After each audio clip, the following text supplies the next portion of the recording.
Okay.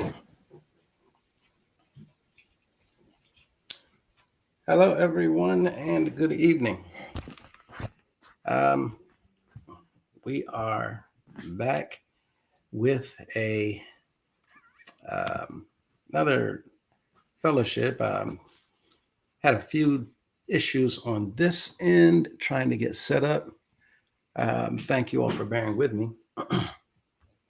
At this time, we actually have something that we're going to do tonight. We're going to actually speak with a friend of ours, and we're going to sit back and listen to some things that they would like to share and kind of go over some questions with some information.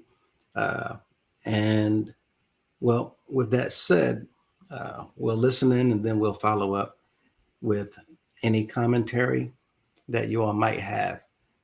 With that in mind, we have someone on the line waiting. I don't want to disclose their name or their personal information um, as to preserve their identity. But with that in mind, let me first say welcome, welcome.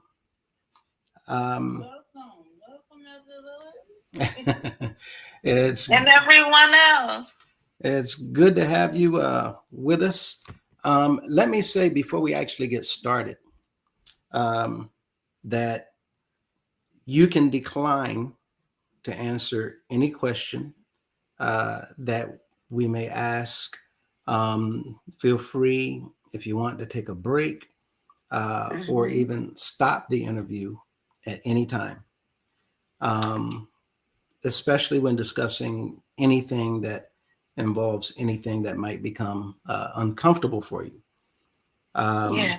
So, with that in mind, everyone, we want to welcome our guest. Again, we're not going to share their personal information, but before Welcome. I ask any questions, let me just um, once again ask how you are doing. How am I doing? Yes. I'm blessed and I feel wonderful. Mm, I'm glad to hear that. As you already know, we were there a few days ago over the Memorial Day weekend. I'm sorry I didn't get a chance to see you. I know that your schedule's pretty hectic. Yes, Um, sir. but uh, when you reached out to me um, earlier, let me first ask, what was it that made you decide that you are actually ready to share your story today? Well, I don't get a chance to look at the videos often, but I have to go back and check them out. Mm-hmm. And the one I checked out, let me see. Look at my notes. There was one is one of the let me get quality something. Oh, he mentioned something about May being Mental Health Awareness Month. Oh, quality of proof, I believe the username is. Oh my goodness! Yeah. And what I've gone through with mental illness and being a member of the House of Prayer, I had to tell my story because I know I can't hear you. Oh, no, I'm listening. I have to, you know what? I have to, I have compassion for anyone that has mental illnesses or any disability because that was my life. Okay. And when I saw quality proof, Mm-hmm. said, it's May, this day being the last day of May, My birthday's in May. Yes, May 3rd. I'm Ah, celebrating for what I have overcame. I never thought I could feel the way I'm feeling now. Never felt this way before. we are so glad for you. Just like all the other times that we had spoken prior. Yes. Now, with what it is that you're going to be sharing today, did these events take place during your childhood or later years? It seemed like it. I'm still trying to put the pieces together. I'm in prayer. Hmm. Um,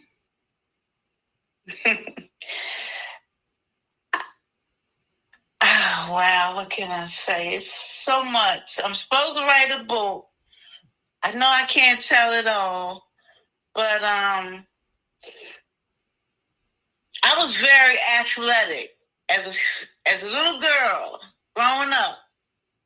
And I was called a tomboy. And I didn't even understand that, but when I figured it out, it hurted me so much. Oh, And I guess that's when I, the the lack of love for myself and embarrassment and shame started kicking in. now, before you get too far into your story, let me just share with you as well as the viewing audience. We do actually have with us today Miss Mintz and Golden Boy, and Yeah. they're actually going to join in with us if you don't mind. I don't And mind at all. okay, thank you for that, and allow them to actually jump in with any questions because both of them are familiar, of course, with this subject, as well as many other members of the organization that they have personal experiences with, and they know some stories as well. And it would be awesome of them to be able to tap into your knowledge about the subject and any experiences. So let me welcome them to the platform. Golden Boy and Miss Mintz, how are you guys doing? Doing very well. Thank you. Thank you very much. And thank you so much to the caller for allowing us to be a part of the conversation with you. So I really do appreciate you and I honor you for the strength that it even takes to do this, even anonymously. So thank you so very, very much. And I'm so happy to be a part of your journey towards healing.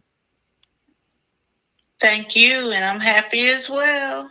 All Solid. right. Good evening. Miss Mintz here.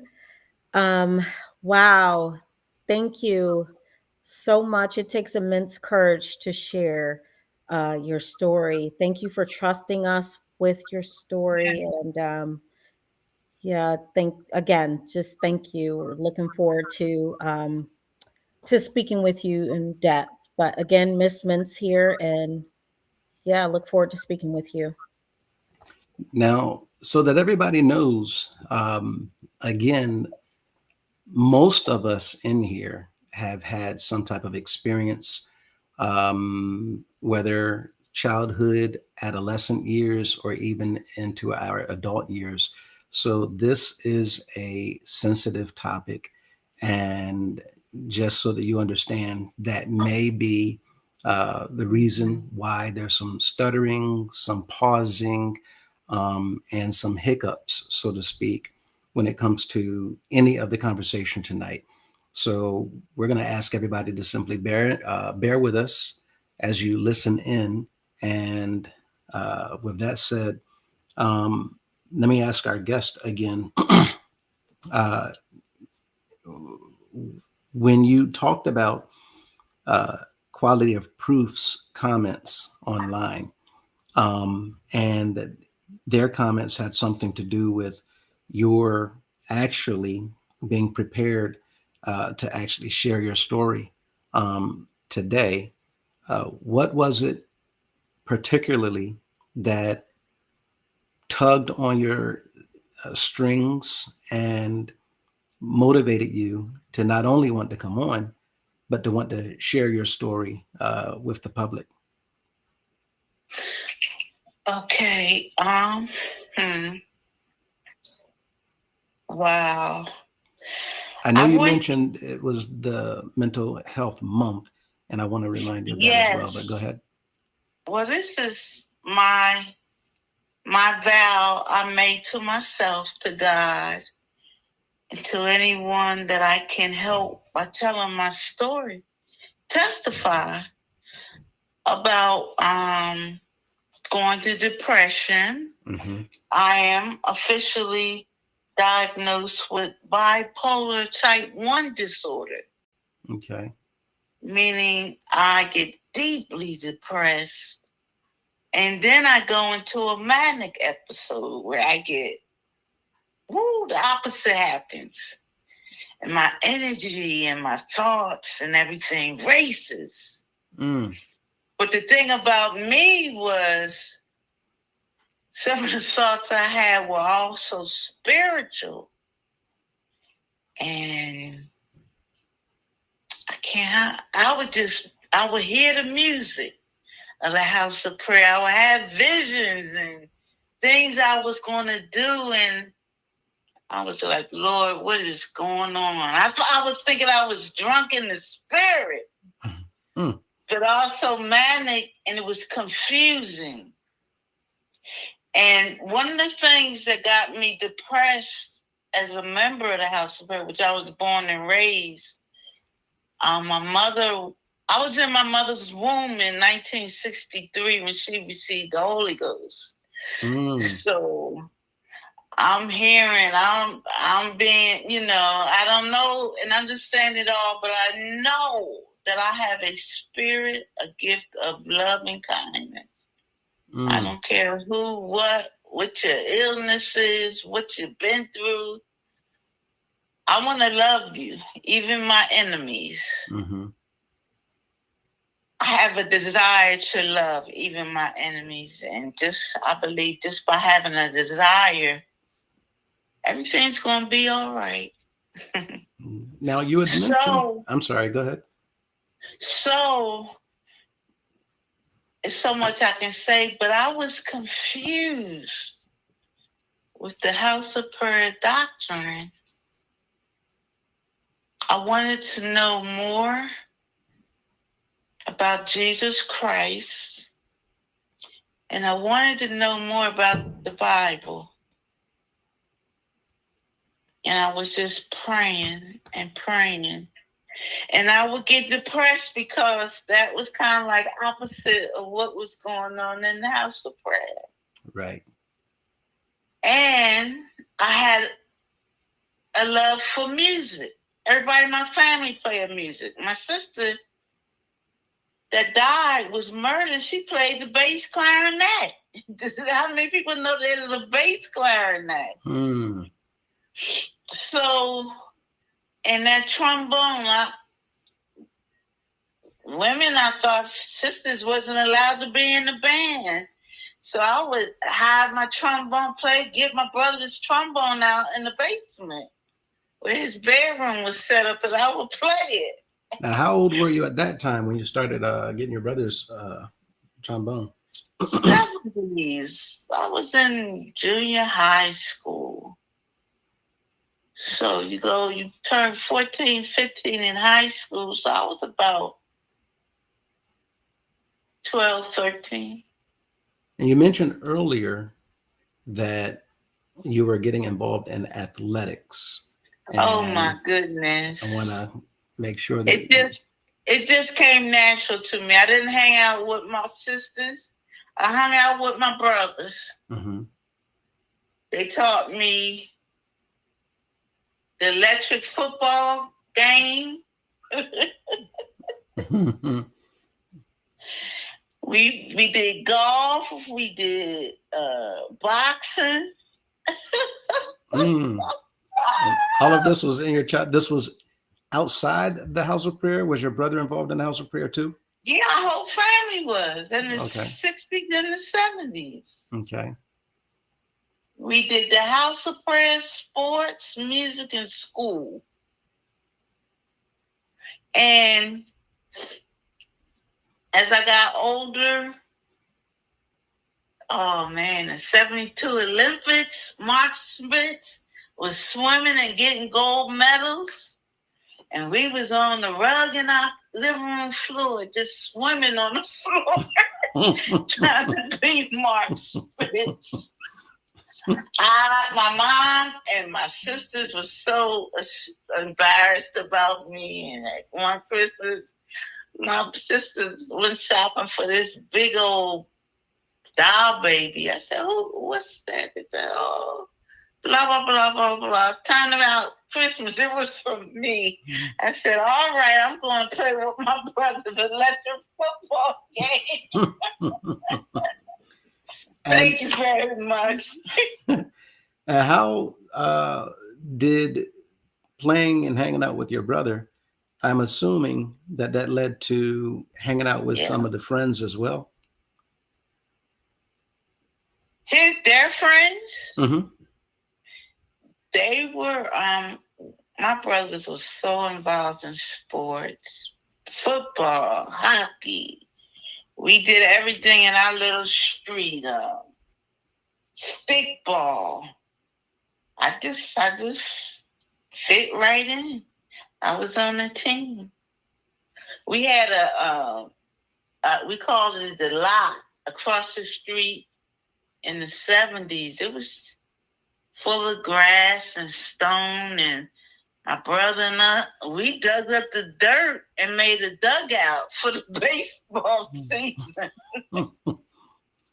And how long after you began to hang out with and start playing his instrument, were you doing these things along with his friends? How long after, and how did those things connect with whatever you began to do inside the house of prayer? Well, we did, I started and played my instrument until I got to DC in 87, 88. 89, I started playing the trombone in the house. No, I came to DC in 87, so I started playing my horn before 87. I don't know when I started, but we always was in the house of prayer from the 60s. And I still admit I'm still a part of the house of prayer. That's another thing I had to admit to. House of prayer will always be in me, but I just couldn't accept the doctrine, the man, the money, the worship, the idolizing.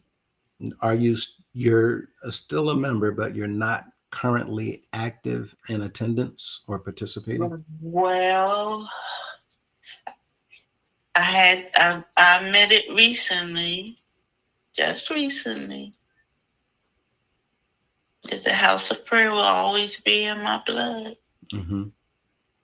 I started back attending, not attending, but visiting, but I will have a good time praising the Lord. Because I learned my prayers was being answered as far as the mental illnesses. I do identify as being gay. And I was made to feel that I was nothing. And when you share, shut up, Grace. I'm not shut up. No, it's all good.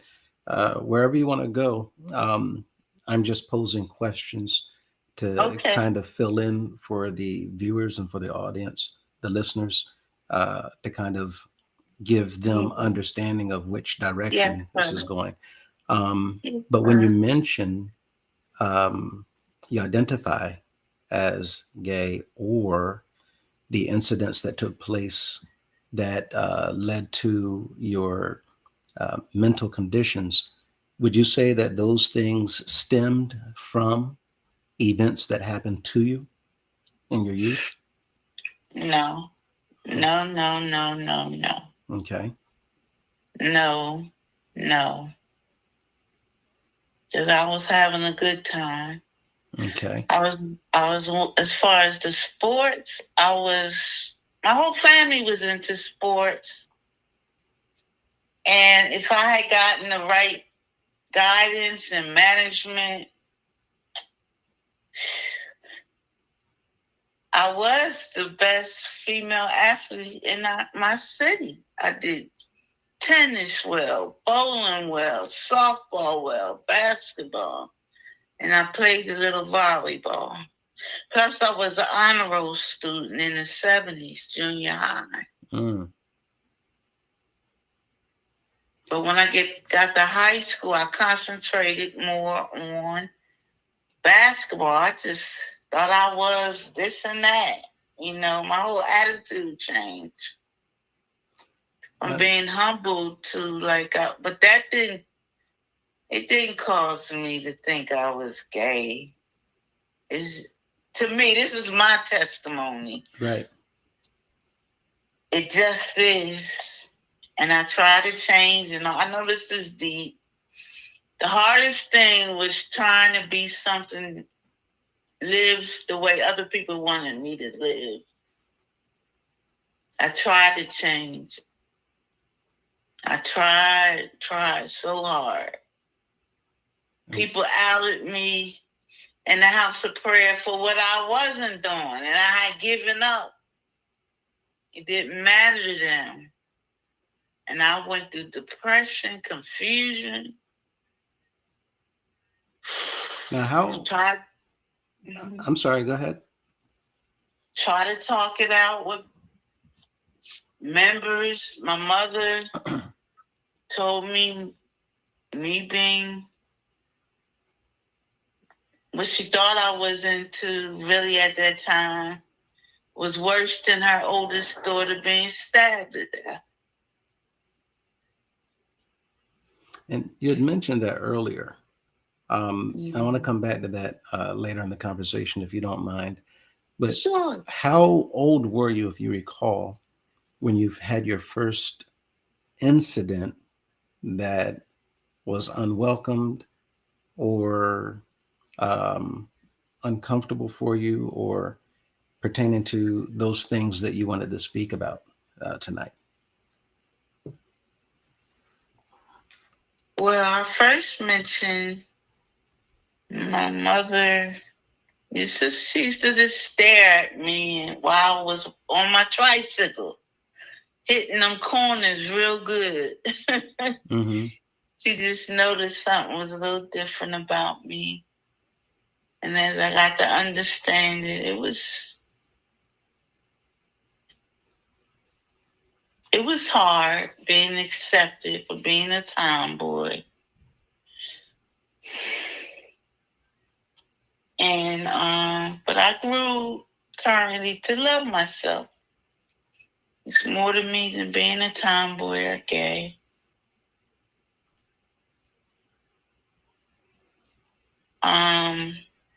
And I couldn't understand. I had to talk or comment with my mother. This is going real deep. How can you be mad at me for being gay when it's members in our family that were raped as children by someone in the house of prayer? You're not saying anything about that.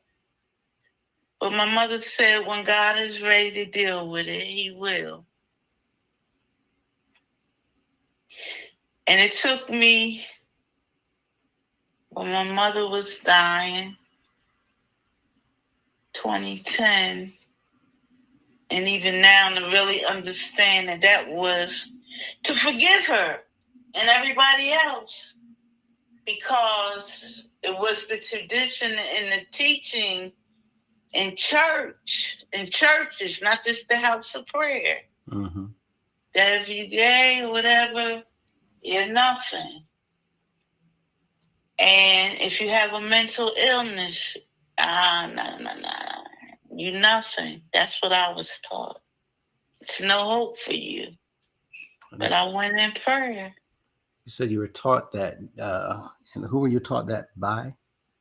Oh, my family, my mother, my precious mother, the ministers, the Bible mentioned things, but I started reading it for myself and how they leave out part of some of the scriptures of Sodom and Gomorrah. They don't tell the whole story. And I just went in prayer, had a serious, no hold back conversation with God and his son, only begotten son. And I learned that God, Jesus, Spirit of Christ, is nothing but love. Love. Unconditionally.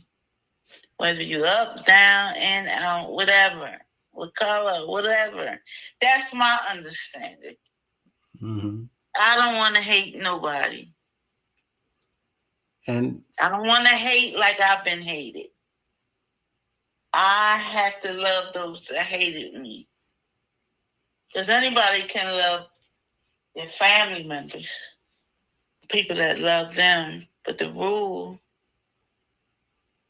is to love those that hate you, which I'm learning to do. And when it comes to those things that did take place with you, pertaining to the house of prayer that you mentioned, or ministers, or anyone else for that matter, was it only one occasion? Were there multiple occasions? Or these incidents, can you tell us any more about that, or when these things happened? With my family, or with me? Either one, Okay, whichever direction you want to go. My family. Okay. The family members. Me and my mom was just sitting at the dining room table, and the family member was just telling a story like it wasn't nothing. She was just testifying. And she went into details. What happened? And she was raped as a maid. A maid in the house of prayer? Yeah, housemaid. Mm. She went into detail, and we just sat there and listened at this lady tell the story with ease. And it didn't hit me that later in years, I shared it with other family members and found out they were raped. And they were maids as well? No, it was two sisters. They traveled around with their mother, following, the bishops. The first bishop at this time. Okay. And found out the oldest sister, my cousin. I asked her, why didn't she fight them off? And I felt so ashamed telling her that, because it wasn't her job to fight someone off, a minister off, being a child. And she said she did. She didn't when she was 10, but she did when she was 15. She's still 10 or 12, yeah. And that was when she was a housemaid? No, this was my other cousin. Okay. The housemaid member, cousin, she did something. She fought back in a way. And she never served again as a housemaid again because of what she did. I can't really go into detail what she did. But yeah, I started telling other members of the family. And my two cousins that were sisters, one fought this person off and the other one was raped even at the age of 10 or 12. But she fought him off and she was 15. And I never got a chance to apologize to her for asking such a stupid question. Why didn't you fight him off? It wasn't your job to fight him. It should have never happened, in my opinion. Now, when it comes to that first one, and I want to come back to your cousin as well, the one that was the housemaid, because we've talked about this extensively on this channel. Okay. The housemaid, do you know whether it was one of the guards that did this? Was it an elder, a minister that did this? Was it one of the staff persons?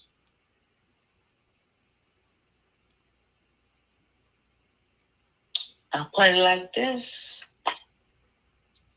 It wasn't staff. How can I put it? You can be direct. Any of the titles is fine.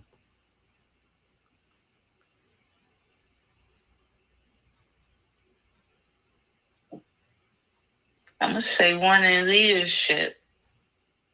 Okay. It sure wasn't a guard or a staff member. It was one in leadership.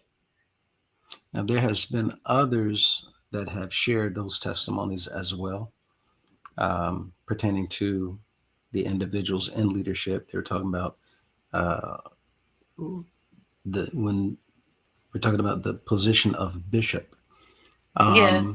And they have actually gone into detail pertaining to not only a bishop, but also at times some of the other ministers and others pertaining to other staff members as well. But for the one that began sharing with your family, they were speaking about themselves as a maid, and they were talking about the person in leadership. That's what you're saying? Yes. And when you say that they did something without going into any detail, that's uncomfortable. They did something to fight them off. They did something to the individual. They did something out of retaliation. The story she told me was she stole the money that was collected during the service and threw it down the drain of a curb out in the street. She was questioned for doing it. And she said the council told her she had to pay the money back.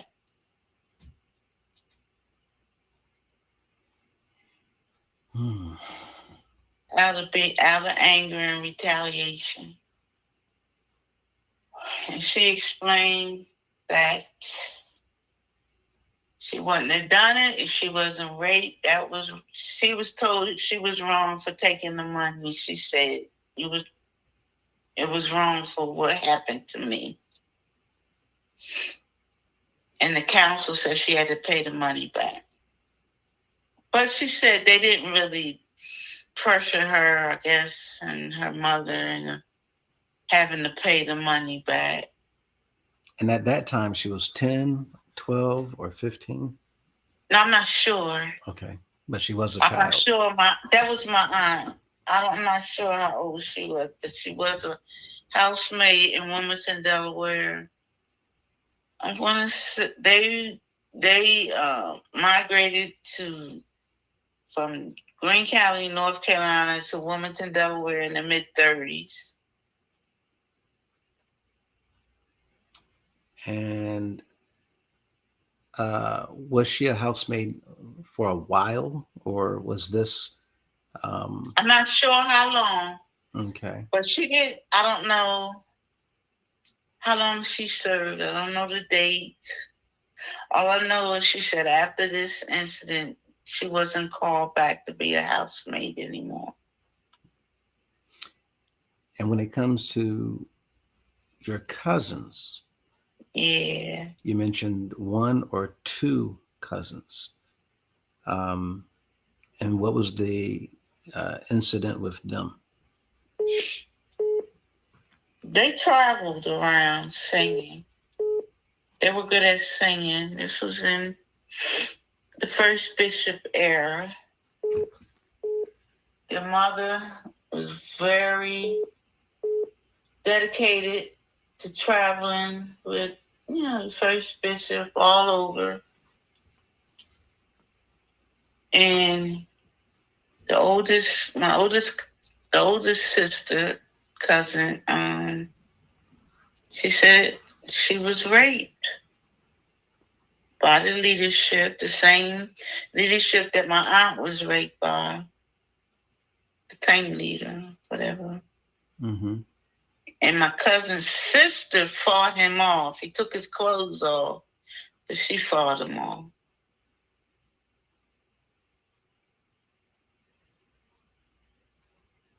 And that was the one-time incident, of course.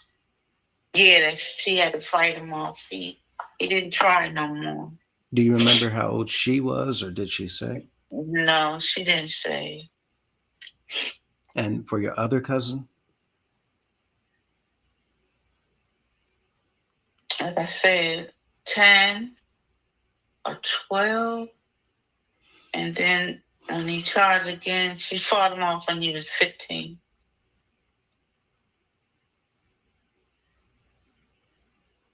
And she's no longer alive, the oldest cousin of the two sisters. The younger one is still alive, but don't really want to talk about it. Mm. And of course, that is due to what we're talking about, the mental health behind such a traumatic experience. She was a minor, however. That's correct. Yes. And we're I don't talking want to about really tell her story. She have reasons why she don't want to speak up now. right, and that's understandable. She Again, don't talk about it much. She don't want to. and She's again, like anything that you don't want to answer is absolutely fine. Yeah. Okay. Yeah. But I want to say one thing. Mm-hmm. My grandmother, who was my aunt's mother, and my aunt, who was my cousin's mother's mother, they were told that they would be blessed for being abused by this person sexually. They were told that by their mothers that they would be blessed by who abused them in this manner. Would you say that their mothers were probably individuals that went through the same ordeal? No, I don't think so. They were just, they just believed that this person had the power, and whatever they did was okay, even if they had to sacrifice their daughters. They would be blessed.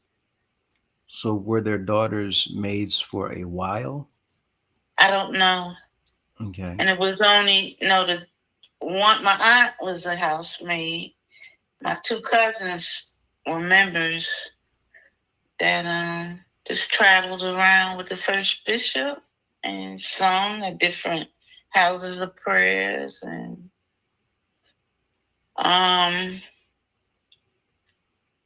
And as I got older, I kept saying, how could this happen? In the house of prayer, and nobody say anything, but you keep talking about me being gay. Get all upset, hate me. I can feel your hate, but this other thing seemed like it was all right. These other actions. When they were told that, you're talking about someone else or the ones that actually went through this experience? They were told that they would be blessed, or somebody else was told that they would be blessed? They would be blessed. The ones that did go through that experience, they were told that? Yeah, those experiences, that was right. Yeah. Mm-hmm. And when it comes to those three individuals, outside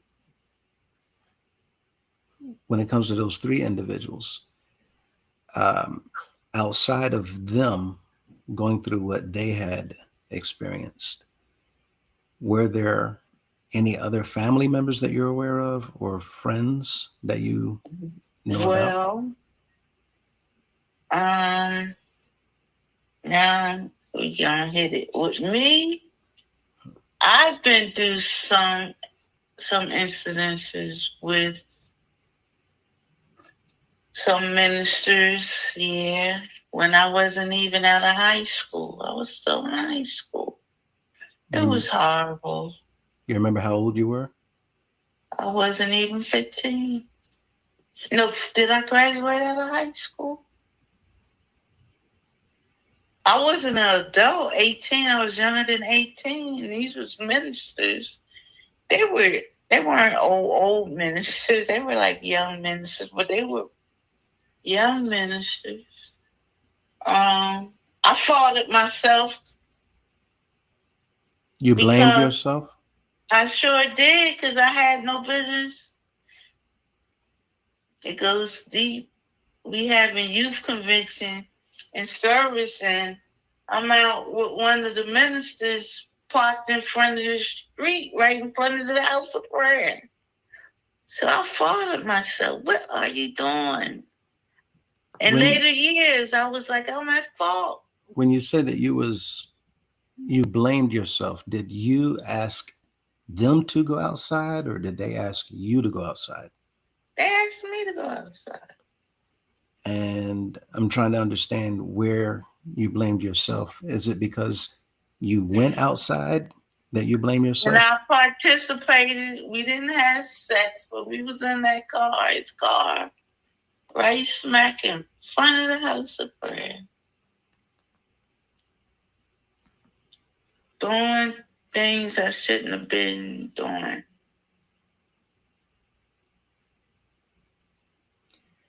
And it was another elder.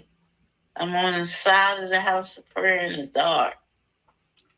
I was a mess. That was during service as well? Yes. Another service. Yep. And this other elder, they asked you out in this situation as well, or? Yes. So these were men that were coming on to you as a teenager. Yeah. Okay.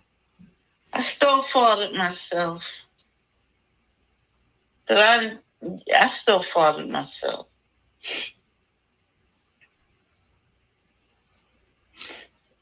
Was there any times that you tried to bring to the attention of anyone that these things had taken place? Recently, maybe about myself, I finally recognized what my eyes were opened up to some of the actions that I did. And maybe I stopped faulting myself, or I asked for forgiveness. It was another gentleman traveling, convocation. I was a mess. He I was a was out of minister too. No, he was older though. Hmm. And same thing, he asked you out. I went to his hotel room and then things started happening. And he approached you during the services or around the No, service? no. I don't know. Why did I go to his room? Now, go ahead. My mind was messed up. Now, with these situations and these men, would you say that they were at ease doing what they did? Would you say that they were probably doing this with others as well, targeting other young girls around the organization?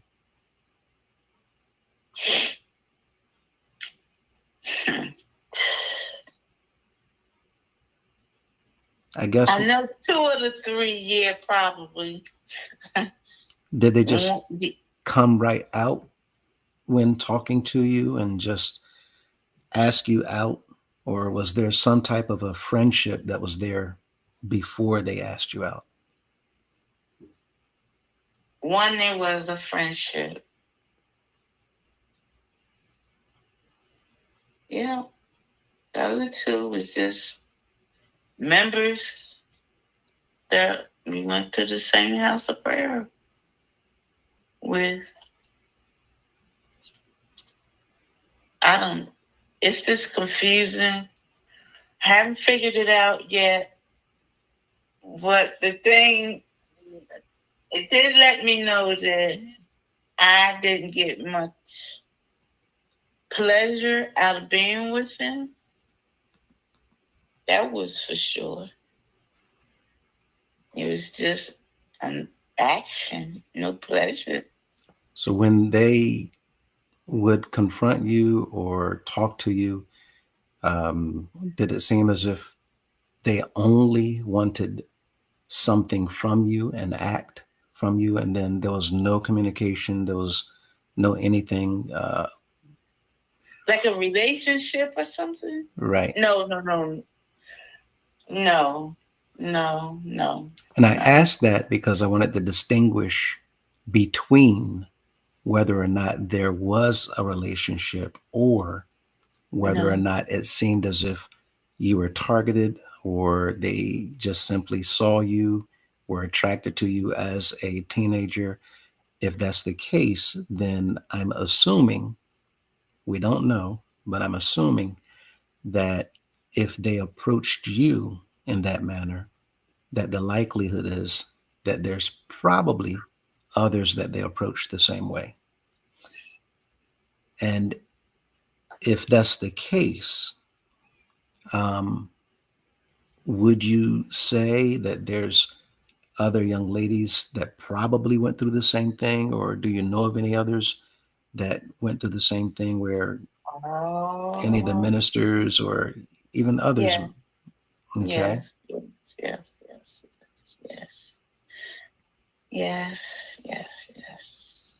Yes. It was one other one. Yeah, found out. I'm just going to say it was another one. The one in the car. It was another member of my family that had an experience with this individual, this minister, this elder.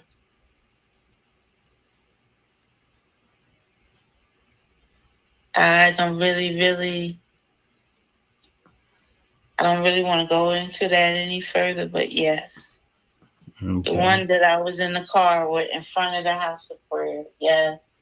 I know she talked to me about things that happened that he was doing things with her too. Mm-hmm. Now, I I don't really know the details, but I can't talk about it. Right. And with that in mind, are you aware of any times where anyone would have approached someone in a position of authority to report these types of incidents, or are you of the impression that these incidents pretty much go unreported? Hmm. I know it, Bob. It, like I said, it it confused me and bothered me so much. I couldn't understand why everybody was putting me down, but what has happened with my cousins and my aunt, I would write the bishops. I wrote one, two, the third and fourth one. I never got replies back. I would always start off with me first and how I was being gay, but how can I be? How could I get receive so much negativity and hatred when the other rapes happened in my family and who did it? You know, I never got any replies back. And I was willing and I was accept anything. Just help me out. Say you're gonna pray for me or come, we'll talk about it. But I never got no kind of response. And I was at the time, whatever they said would have been all right with me. Just answer a question. But they never responded. And then the current bishop, doggone it, I talked to him about it when he was a pastor. And he said, were you there? And he talked to me after 8 o'clock prayer. I asked him, after talking to the fourth bishop, I said, can I have an appointment with you? He said he was busy. Talk to your pastor. He said, have faith in the pastor. So I went to the pastor, and he didn't take me in the office or nothing. He talked to me right behind the secretary's table as we let out from Mountain Prayer. I said, we going to talk here? Then he said, was I there? I said, such and such raped my cousin. That's a job. And he asked you if you were there to see it, as if doubting. A witness. Right, right. Did he follow up at all with anything that you had brought to him? No. No. Did it seem like No. anything had been done to follow up with what you had shared with any of the leaders or the pastor? No, not at all.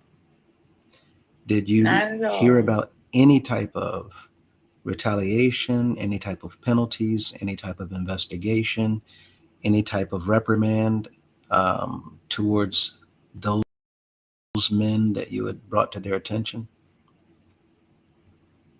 Not at all. Not to my knowing. And any of those men that you did refer to that were involved in these incidents, are any of them currently still serving in positions within the organization? They're deceased. Oh, the pastor, he's the bishop now, current bishop. And what about any of the ministers that did any of these things? Oh, the ministers? I know one is the one with the parked car. I don't know about the other one. Okay. So it sounds like nothing was done at all. In that regard, have you heard from any other women, whether family members, friends, or anybody for that matter, that had Yeah. experienced these types of things, and there was anything done after they reported it? I know one individual, Lord have mercy. She told me what happened, but I can't.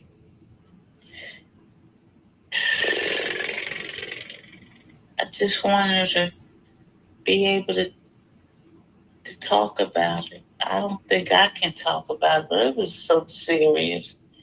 And her mind, it's been detrimental what happened to her, what was explained to me.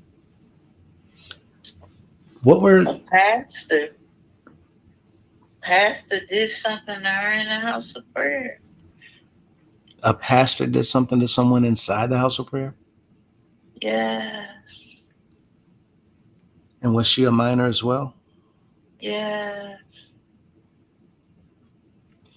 What would you say to parents regarding their children when attending services or events inside the house of prayer or events outside the house of prayer, when traveling or when getting together for rehearsals, whether it's choir rehearsals or meetings or what have you?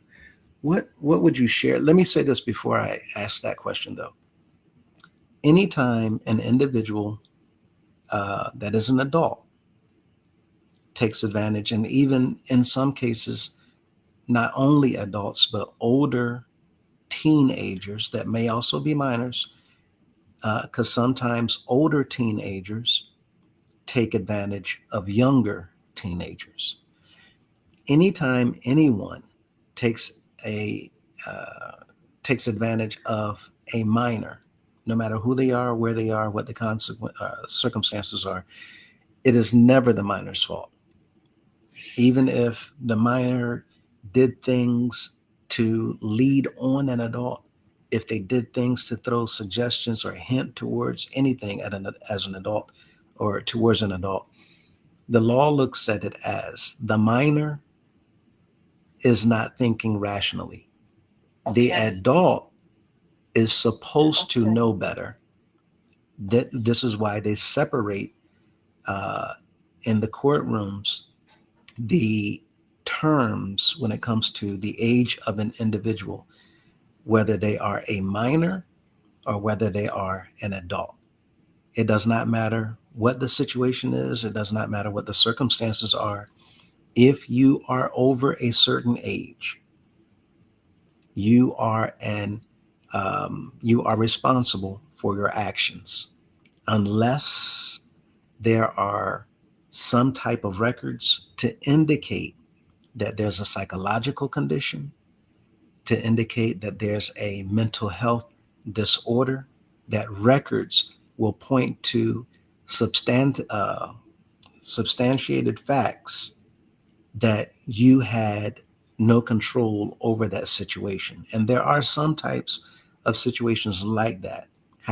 However, in these circumstances that I'm listening to, there's nothing whatsoever to indicate that this was your fault or any of these other children's fault, even if they were teenagers, even if they did have an appearance of an adult.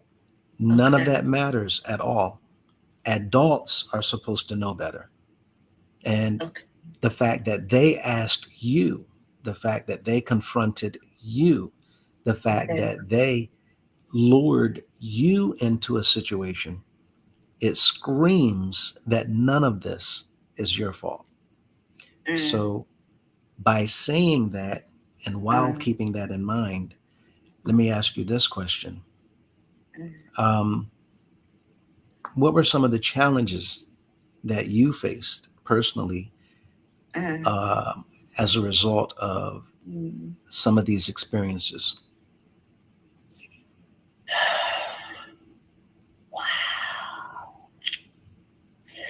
I just always thought It was my fault. Oh, man.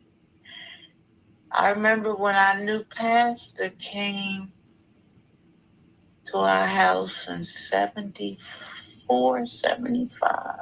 He put on a revival. And a bunch of us young people had gotten saved. And I went to him. I said, listen, we got boyfriends. What should we do with them? He said, you forget them boyfriends and come to Sunday school. That was one thing. But we did a lot of traveling. I thought I was out of control. Even out of the house of prayer. I couldn't understand that still, and I didn't forgive myself until recently. And I'm like, what, 63? I just turned 63. I thought it was my fault.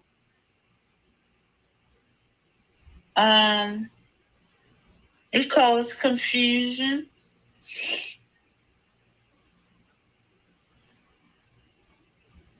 Lack of self-esteem, lack of self-worth, and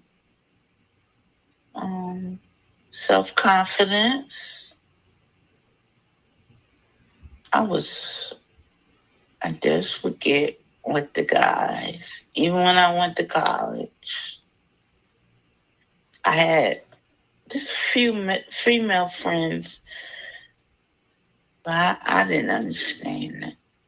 Anyway, getting back to your question about what to tell the parents, wake up. It's true. This stuff goes on. It's easy to get to a hotel room and get with the band boys, and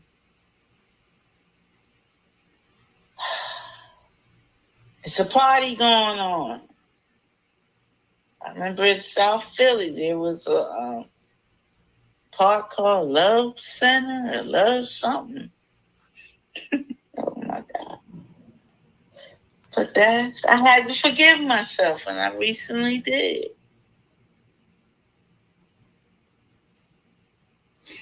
And what would you tell, I was asking earlier, the parents about their children when it comes to not being with them, but sending them out to services or to programs or allowing them to travel without being in their presence? What would you tell them about what may potentially happen to them while they're not under their supervision? They have feelings. You got to be in reality. And get in them hotels. Anything can happen. Supervision is needed. You got to be real. Talk to your children. Be real. Don't ever hide from anything. Or don't be scared to talk to them about possibilities and what you're feeling. Because that's life. It's natural. You're going to have emotions and maybe intimate and sexual feelings. And you traveling, going around the hotels, and you got to have an open conversation with your children. Some people, you just have to do it. It's real. It's life. Yeah, it's a church. But things go on in the church. And one thing, that McCullough's, I taught that the house of prayer is just a smaller version of what goes on in the world. It's the world inside of a church, the house of prayer. Anything happening in the world is going on in the house of prayer. Even sexual activities and relationships, and you're not married. Now, with what we've been talking about, I know that we've been talking about your situation, family situation, friends situation, but I've also shared on occasion that these types of incidents have also taken place with some of the males that were minors or are minors. Are you familiar with anyone that was a male that went through any of these types of experiences, or that you particularly know anything about? No, sir. No. Um, and when it comes to your experiences, you did share that you identify as being gay. Are there any situations or incidents that came up where any of the adult women may have approached you at all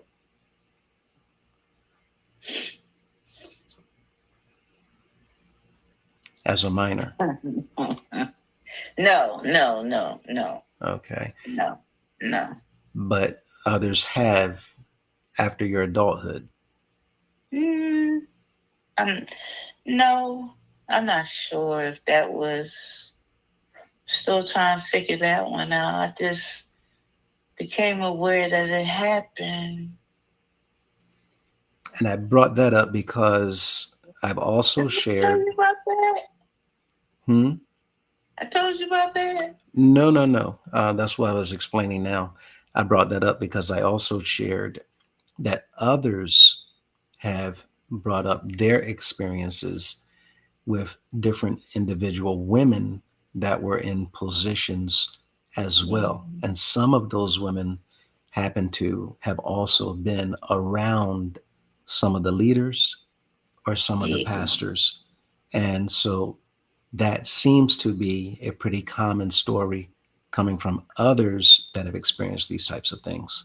So I just wanted to give you the opportunity to Well, discuss if that has been the case. But something did happen. okay. I'm confused. There was one.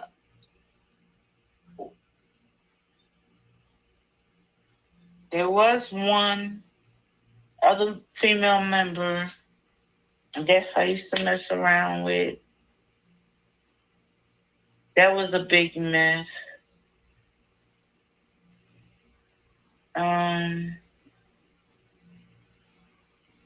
Yeah, it was horrible. And it was found out what was going on. And this It was, was with an adult. It wasn't with a minor, but the father went off when he found out. Accused me of being at fault because I was older.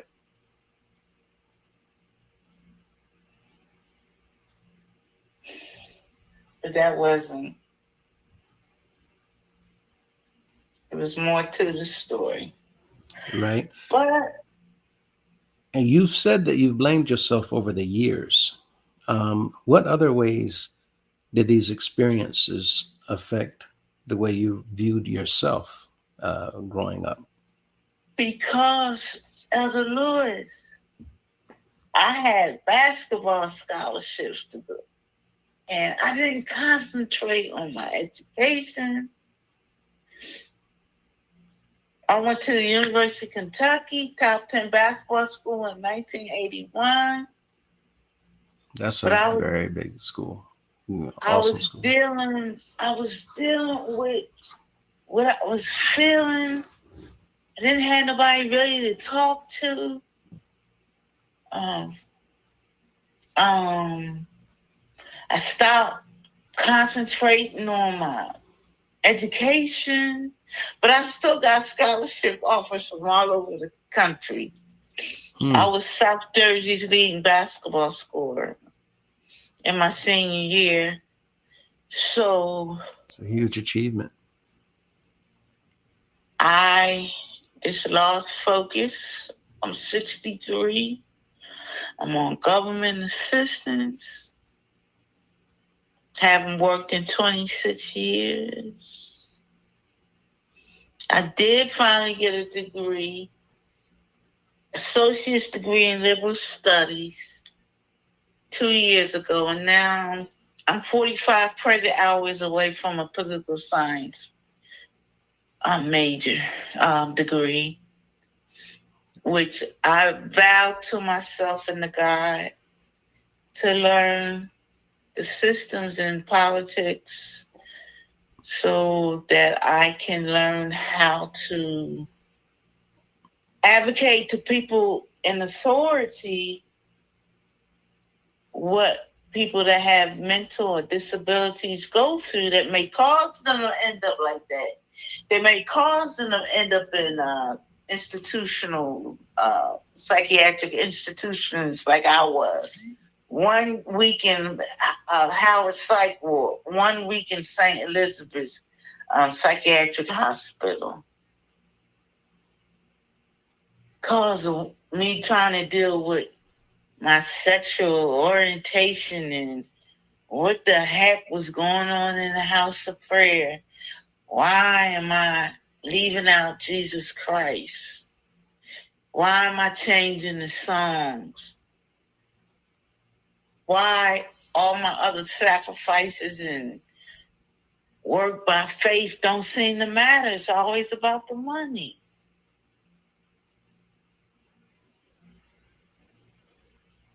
Money, money, money. Now, when looking back, what kind of support did you have, and which kinds of support has been most helpful to you personally over the years? Okay, 2000, I think I started taking medicine in DC's Department of Behavior, Mental Health system in 2000. So I've been on medication for almost 3 decades. And it's been hell. And that's to help you with the depression or? Depression. I was diagnosed with, I think it was 2000, bipolar.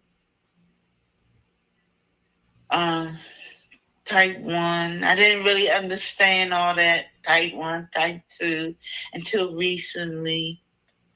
I was put on medication that just turned my body, my balance, my mind upside down. I didn't know my rights, that I could refuse it.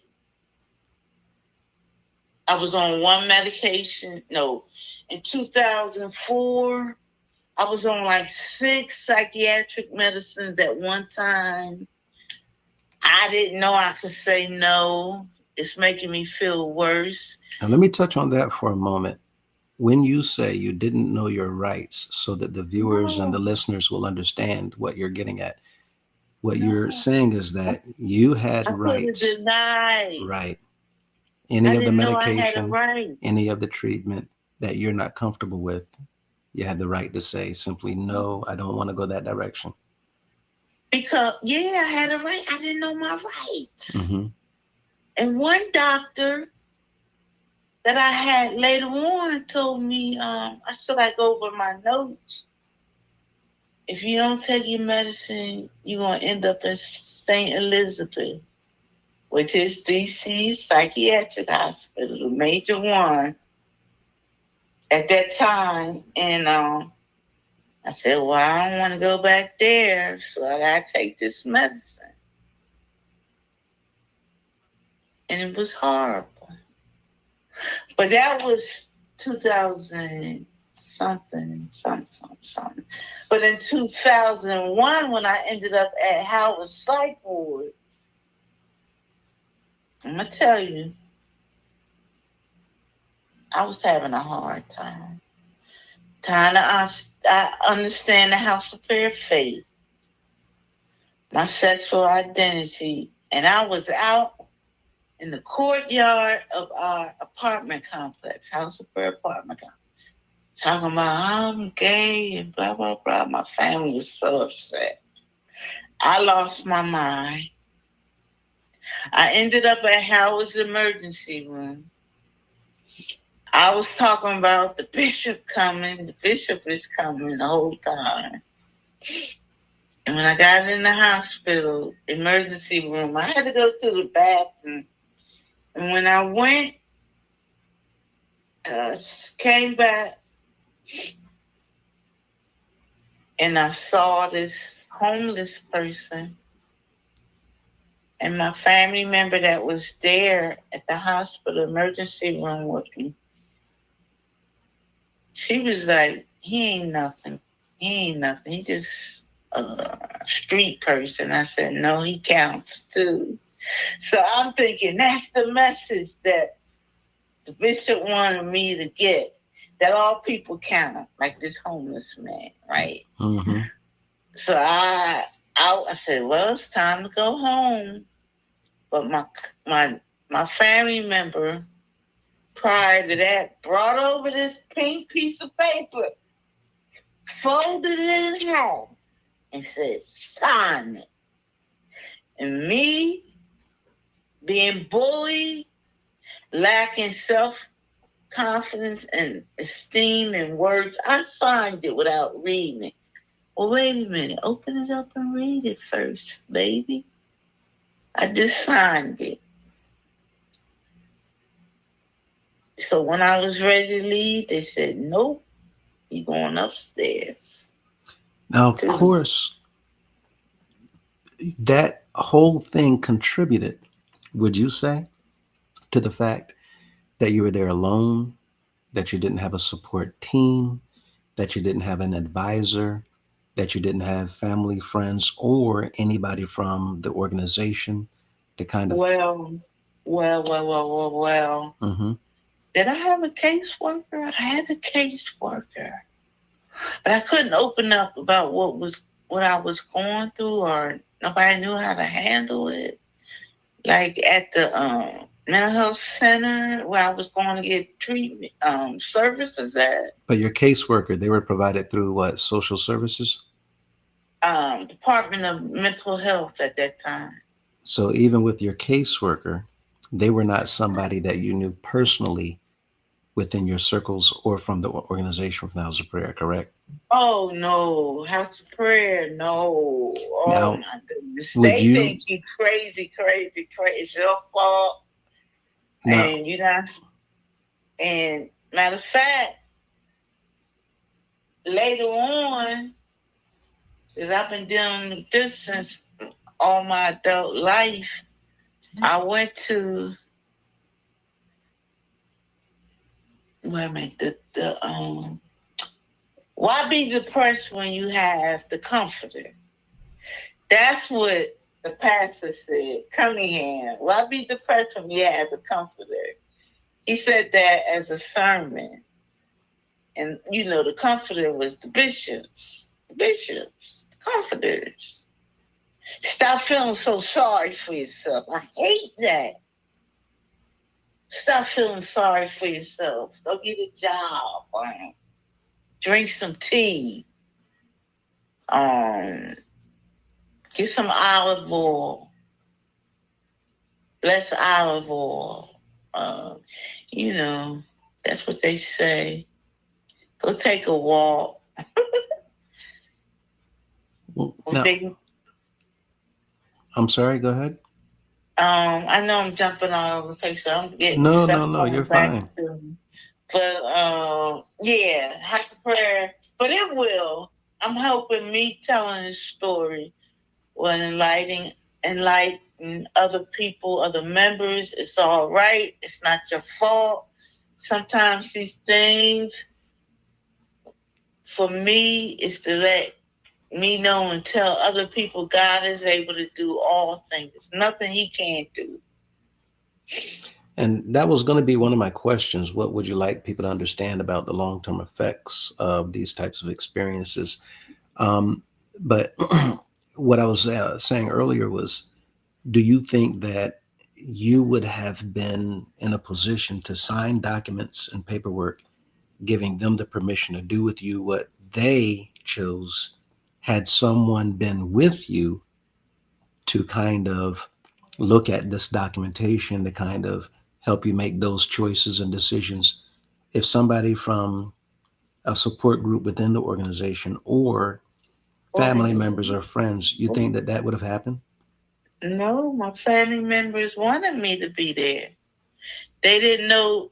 They didn't know. No, they didn't know how to go through me being depressed and manic and. So they felt that talking. your help would come from the. Yeah. Okay. Okay. And it made it worse. The first time, Howard, I came out having hallucinations, and I know it was worse. And of course, it's going to be worse. You tricked me in. You don't never have to lie or hide. That's the way I feel now. Speak it out. Tell the truth. Whenever I hide and lie, I'm in trouble. But when I tell the truth, it's a release.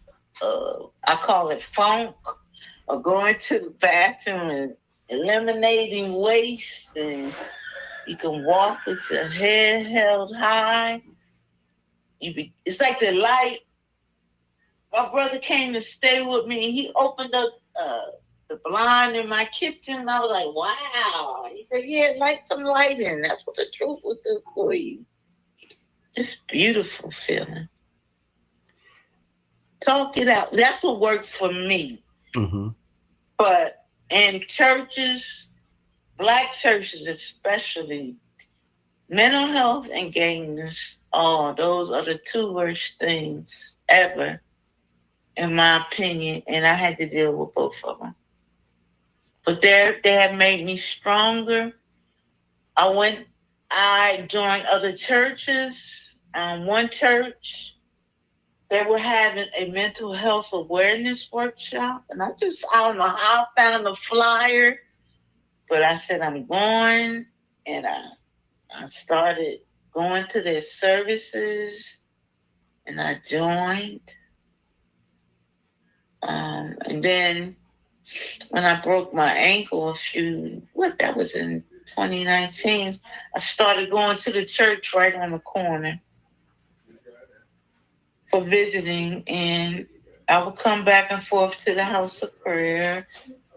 I've been going recently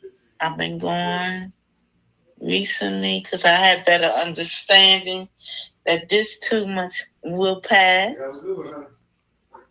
The way that the Lord helped me see the light, the brainwashing will be flushed away too. In the house of prayer, it's only a matter of time. Now, I want to pause here for a moment. There was a comment that was made by Miss Mintz. She says she's so sorry, had to hop off. And as you speak your truth, remember you're walking in the authority of a conqueror. The past has no power over you. And for you to, because you are safe in the arms of our Creator, our Father. Yes. And with that in mind, let me also pause and ask Golden Boy if there's anything that, and I know that this is such a sensitive matter, and that's probably why you haven't heard from them as of yet. It's not comfortable for anyone listening to this information. But let me ask Golden Boy, is there anything, Golden Boy, you want to interject with and ask or say? I do have some input, but not at the moment. I would rather just not interject yet. Okay, you got it. Solid. With, yeah, absolutely. Now, with that, when it comes to, again, what we're talking about, what do you think some misconceptions are that people might often have about childhood trauma survivors? That they're strong enough to get over it, that they've overcome, you don't have to worry about it, it's not happening anymore. Those are all common things that people say. thinking that they're helping, but what do you think are different misconceptions that people have whenever they hear about someone who experienced the types of things that you have? Don't tell nobody. Keep it to yourself. Move on. But I made a vow. You hear it often. Mm-hmm. I don't want nobody to go through what I went through. Well, that's my mission. I don't want nobody to experience. I have a brother. He's still with me spiritually. We supposed to have our band. That's another thing I wanted to talk about. He was very talented playing the trombone. He jumped off a bridge in 1986. Now, was he a member at that time? Yeah, he came back and he was trying to get back in the house of prayer. I think, like me, he had talents and visions, and he worked with the kids, and he worked in the community. He wanted unity. And I don't know what happened. We still trying to figure out what happened to my brother. We're very sorry to hear that. The pastor, did my brother ever come and talk to you? And I think he said no. I want to ask this pastor, what was my brother thinking then? Did you? But change it up now, Grace. You gotta have a communication. You can't be judgmental because you don't want nobody to judge you. Don't judge. I'm in a position now. Stuff I experienced, stuff I did, I shouldn't have done. I witnessed a lot. I vowed to learn everything I could about mental health awareness so that I can be one of the world's greatest, loving mental health awareness advocates. And I'm a community rights activist. I do these things. I went to every workshop I could get my hand involved in. Learn the language. Like I said, I want to learn the system. So that, and I had to pray. Lord, I'm out here. I got to be wise and have knowledge and wisdom. I can't be so nice all the time. Give me this discerning spirit, how to deal with these people. Anybody. I'm going to be out in the field, yes. So I'm learning a lot of things about disability. I've been training. One lady I sat and listened to in a program called DC Advocacy Partners. Mm-hmm. She was she was the mother of disability rights, the disability rights movement. She helped establish some laws with the American Disability Act. Right. And the Section 504 of that Disability Act. She was part of out in California. They overtook a government building for more disability rights. I love it. And one of her quotes was, if you don't demand the things you believe in, you're not going to get it. So fight, Grace, advocate. And I had to learn to love myself first. Forgive myself so that I can help others. And check this out. Oh, I love quotes. I love history, Black history. Ida B. Wells, yes. Mm-hmm. She says, let me get the right way to wrong. The way to right wrongs is to turn the light of truth upon them. And Ida B. Wells did some fighting for racial and gender equality, and she exposed the horrors of lynching. Oh my goodness. Civil rights activist and a journalist. I love it. Now, let me ask you, and thank you for sharing that. While you were Well, let me go back a step for a moment.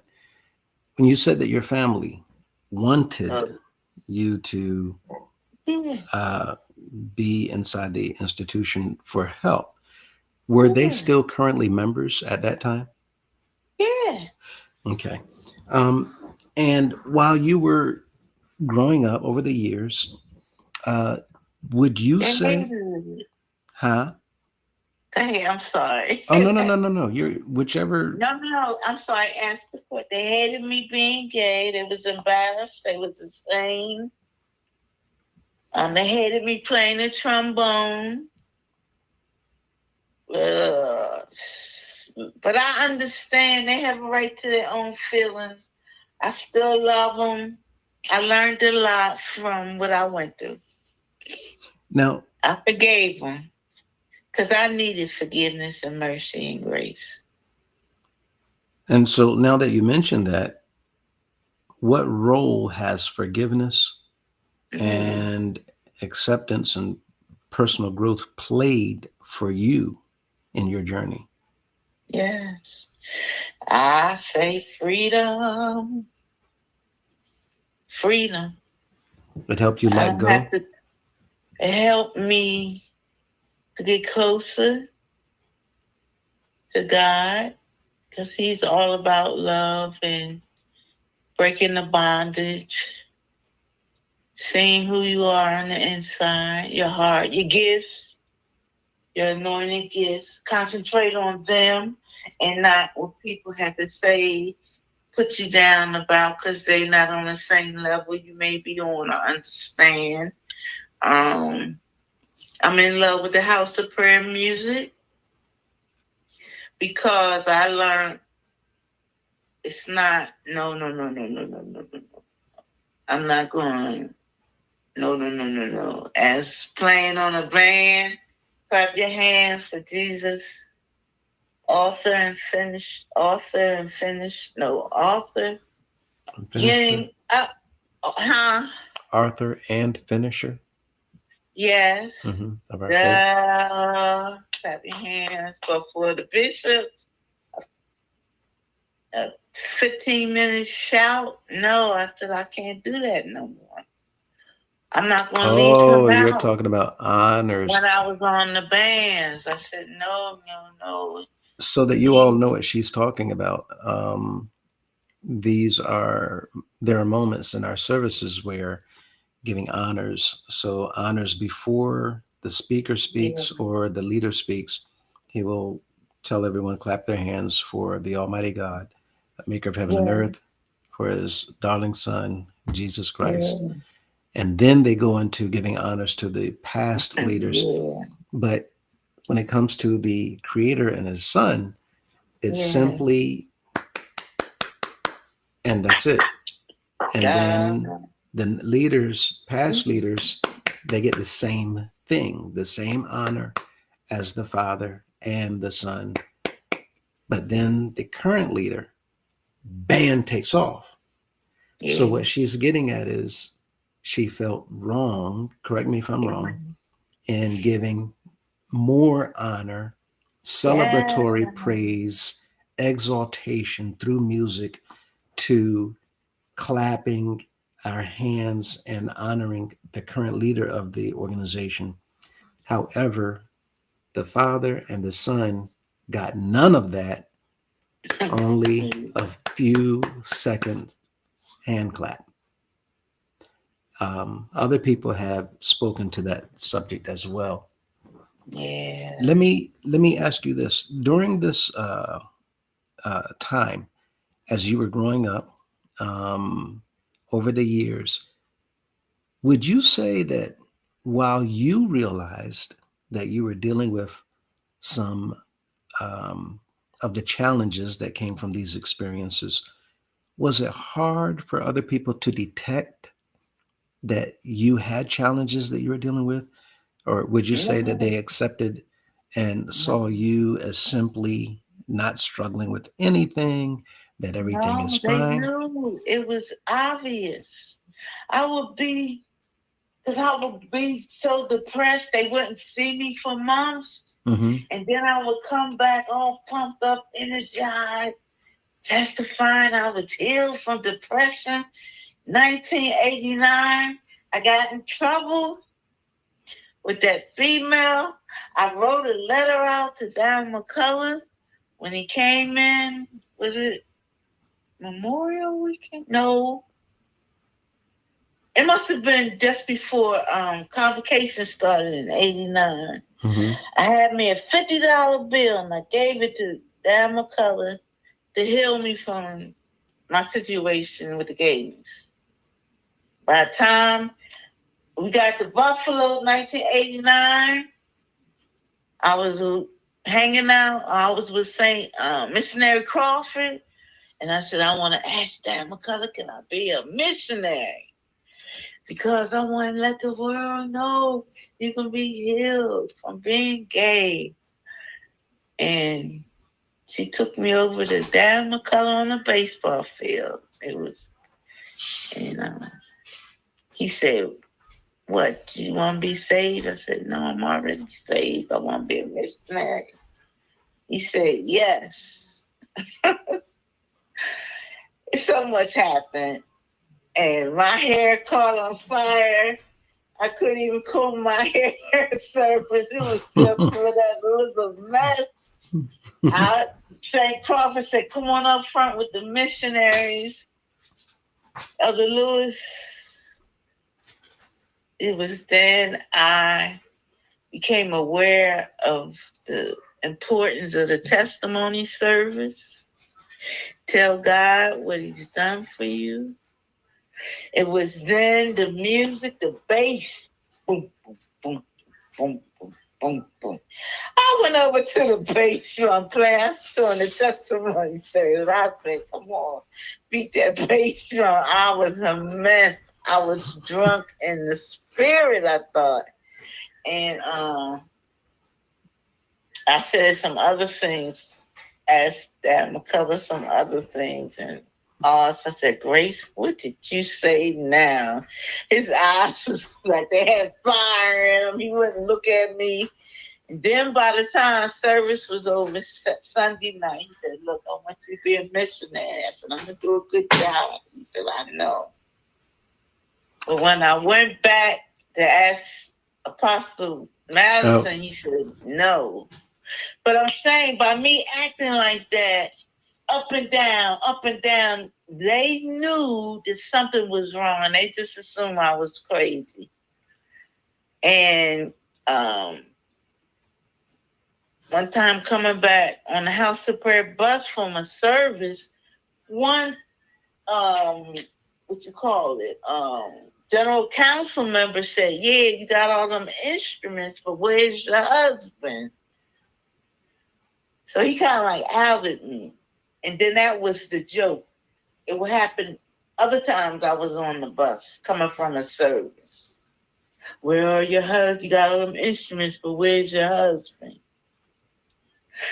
Even little young teenagers were saying the same thing. Where's your husband, Grace? Mm-hmm. So it was kind of like. Now, when it comes to children or young people who might have experienced these same things, or even if they're adults, but primarily children and young people, especially today, and anybody else for that matter, what would you say to them if you had an opportunity and if you knew that they might be afraid to speak up based on your experiences? What would you share with those persons? Pray. Talk to God. Everything, anything. He already knows you're going to come to him. He already knows the conversation. He just waiting to take care of his children. That's the kind of guy, Father God is. Nothing like him. He is a protector, a listener, effective listener. He cares. We just have to have the confidence or the faith that he's waiting for us. He's the right kind of father. And he will guide you to the one that will help you. Wipe them tears away. Make you stand up. Make the words. I didn't even know I would be saying all this. Right. Wait a minute. Mm-hmm. And this is why I was saying that the best approach to what we would be doing would be pretty much off the cuff. Let me ask you this. Whenever you did receive, or had the opportunity and did get some counseling or therapy or a support group, or even people that you know in your personal circles, what role did those people or counseling or therapy play in your recovery, pulling you back from depression and getting you to a point where you are today, where you can look back, reflect, and even talk about it openly? Elder Lewis, I would get in any program, some programs. Like one program was called Sisters Empowering Sisters, because the mental health system, they changed it from mental health to Department of Behavioral Health, because they realized people that have substance abuse or addictions also may have oftentimes mental health issues. So it was called dual disorder or whatever. Mm-hmm. And I was in this program. You had to have both a mental health issue and substance or addiction, which I didn't have, but I'm sitting up in this group. It was perfect. There was a lot of openness, and I got to listen to the stories. I would bring my horn and my instruments in and do stuff, and they admired me. But when I would get depressed, I would disappear. But when I would come back, I said, Lord, I ain't got nothing to be proud of. And one of them classmates said, your twin, Grace and Mercy, and told me to be grateful for that, my twin. Grace and Mercy. Mm-hmm. Your grace and mercy. Lord have mercy. Thank you.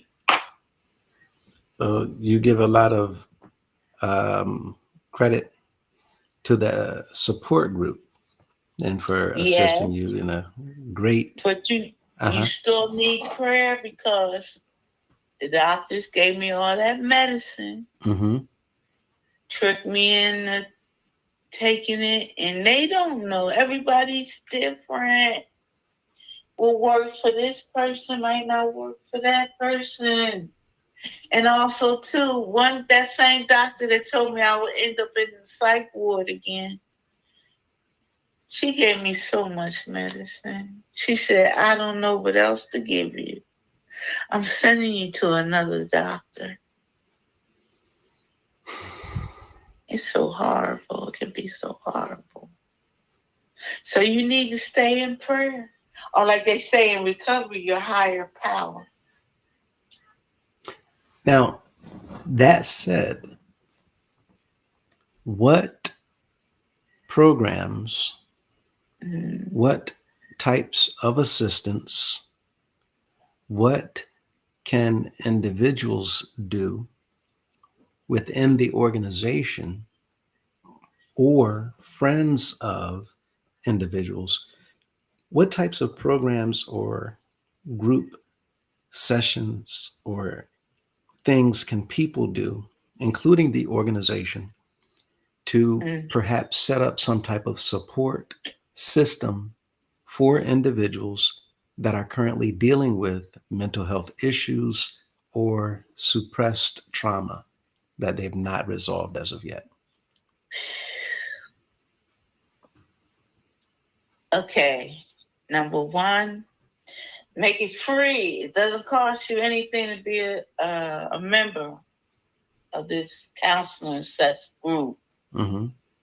I'm just, well, you know, Mm-hmm. nothing. Grace, don't do that. Don't do that. Well, no, that's a very, I mean, that Because as a that, qualification would open up doors for yeah, everyone. everything, you gotta have money. Mm-hmm. But there's a new thing going on in the behavioral health system that certified peer specialists, Okay. people that have lived experience, so they can be an example.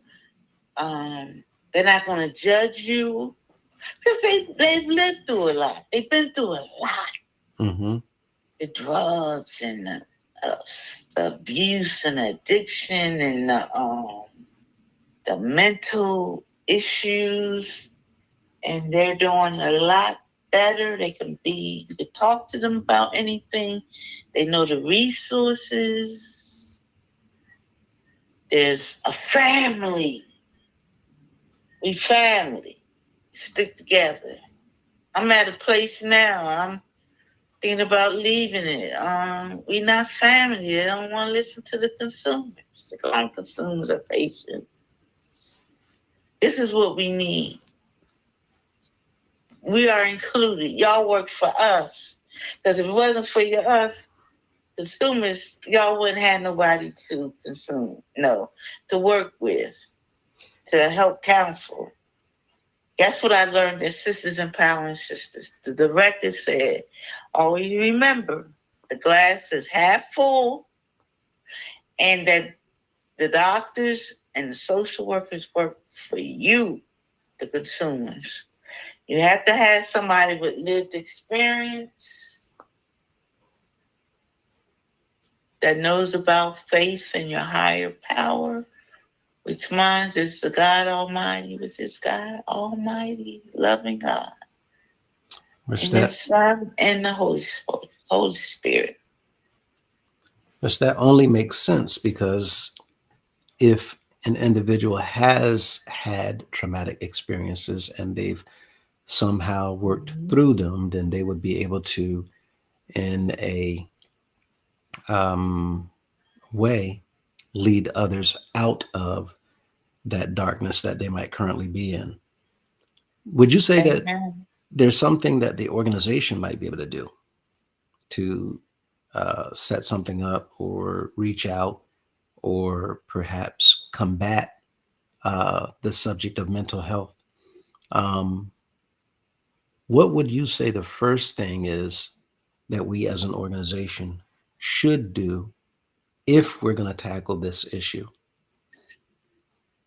Same thing as when we travel convocation. You have to get into reality. What's the real deal? What's the truth? Truth is the light. It's freedom. You need understanding that mental health issues are real. People go through things all the time. You shouldn't have to be ashamed or fearful to deal with them, to address them. It's reality. Would you say that it helps the situation to disregard these types of experiences or issues, or would you Not at say that it all. gives a green light to individuals to continue this type of behavior, especially with our young people? You have to address the issues. That's all I know. You can't fake the funk. It's real. You want to get better. You want to have a better life in Christ. You want to be able to serve the Lord. Give the Lord your all, your everything. Get better understanding. Prepare for Judgment Day. Truthfully, serve Him. Serve. You gotta have a good heart and to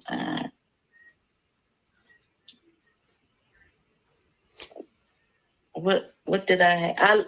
I lost my mind and found it again. I once was lost, but now I'm found. You gotta be in the right mind. Thank God for a portion of my life, health and strength, and a sound mind. Those are the goals. But you got to deal with reality that something's not right. And I went to the bishops. They didn't help. Calling on Daddy did not help for me. That's my testimony. They degraded me. Or go to the 8 o'clock prayer. Do this, do that. And I was too scared and fearful to say, well, I already been doing those things.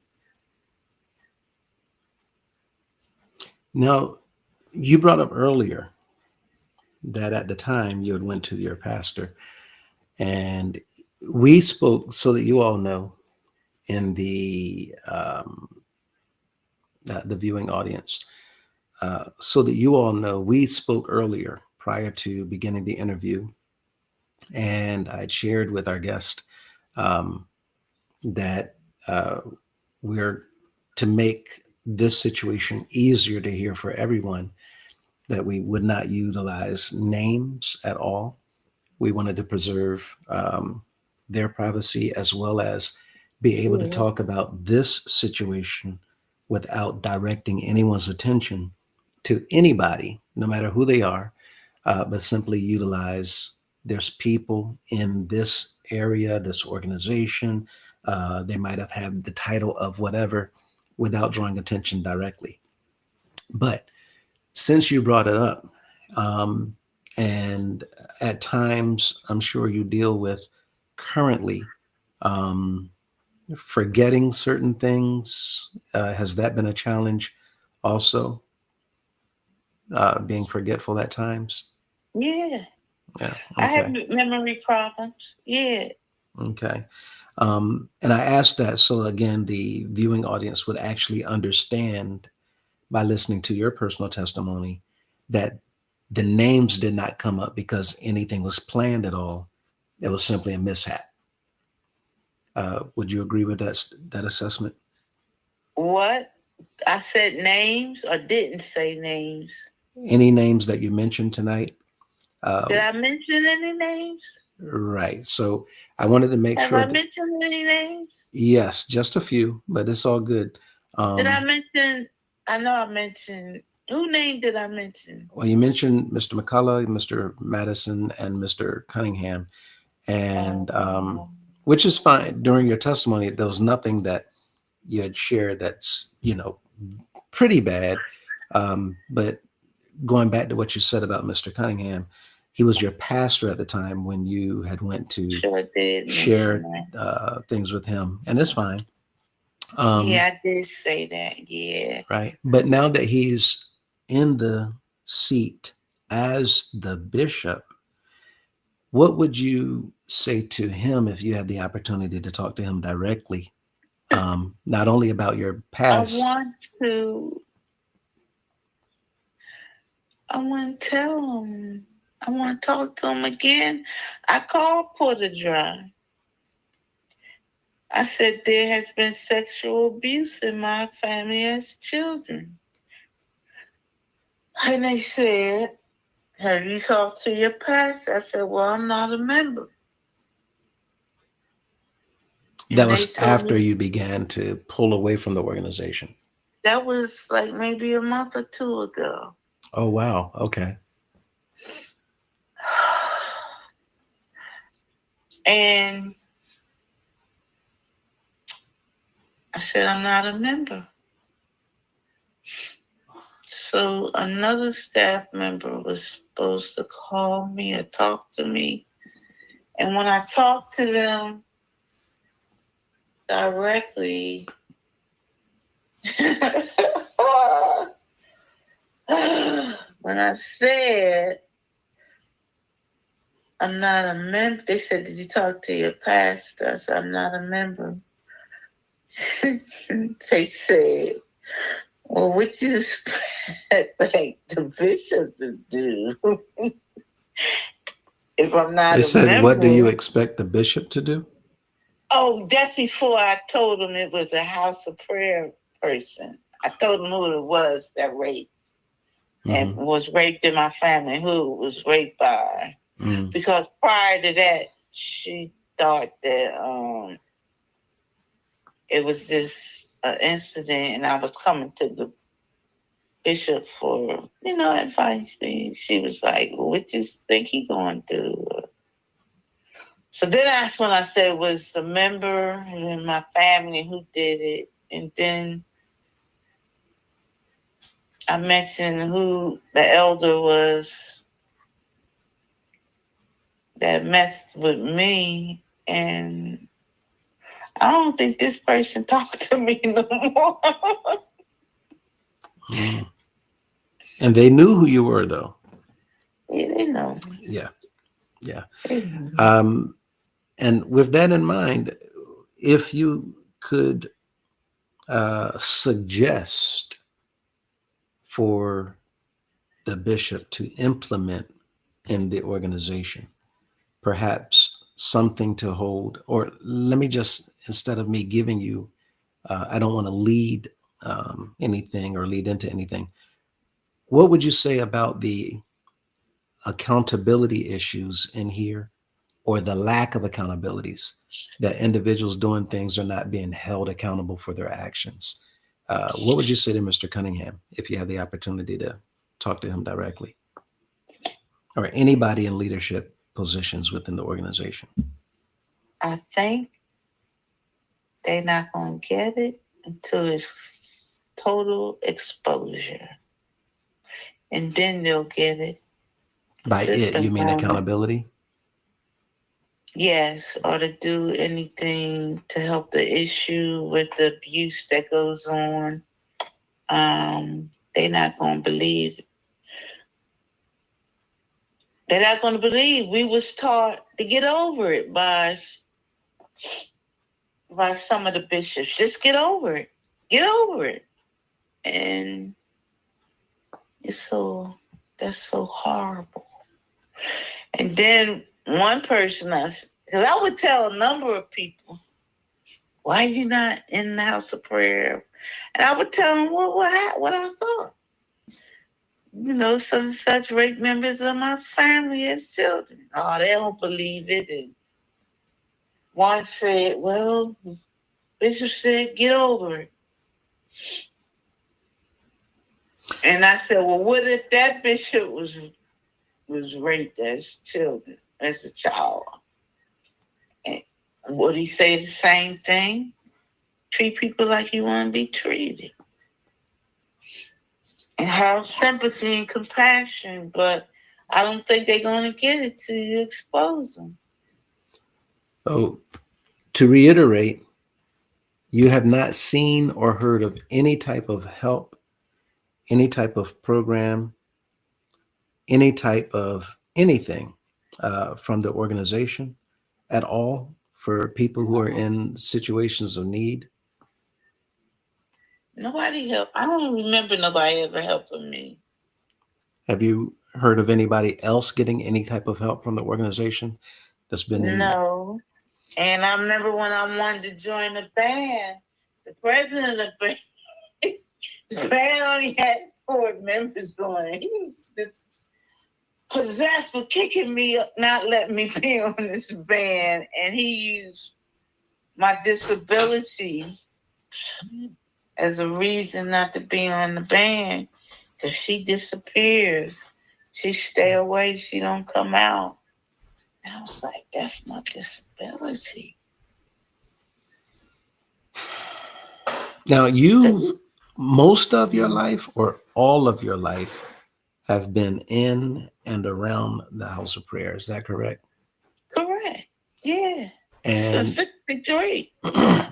Right now, currently, without saying where you live, what city, but are you affiliated at all with any of the house of prayers properties? Properties? Mm-hmm. Yeah. And I live in one. You live in House of Prayer owned property?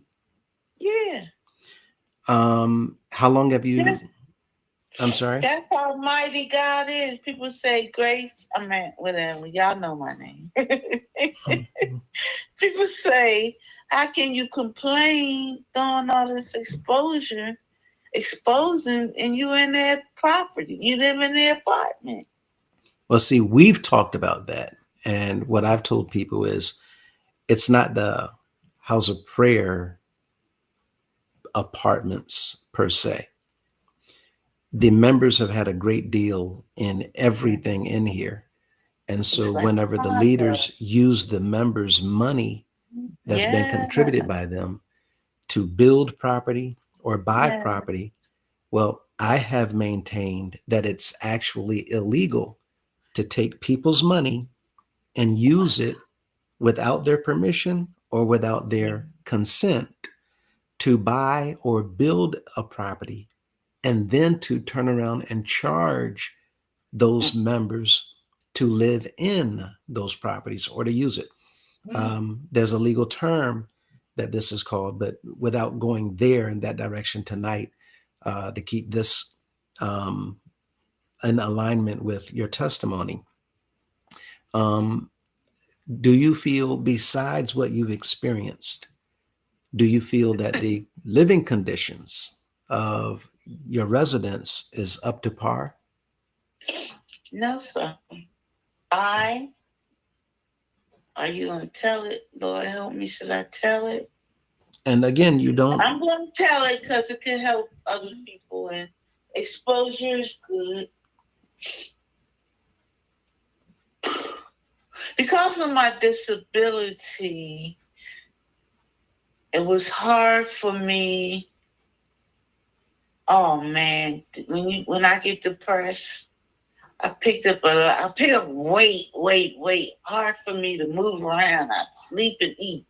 That's one of the signs, symptoms, or whatever, Depression. characteristics of me.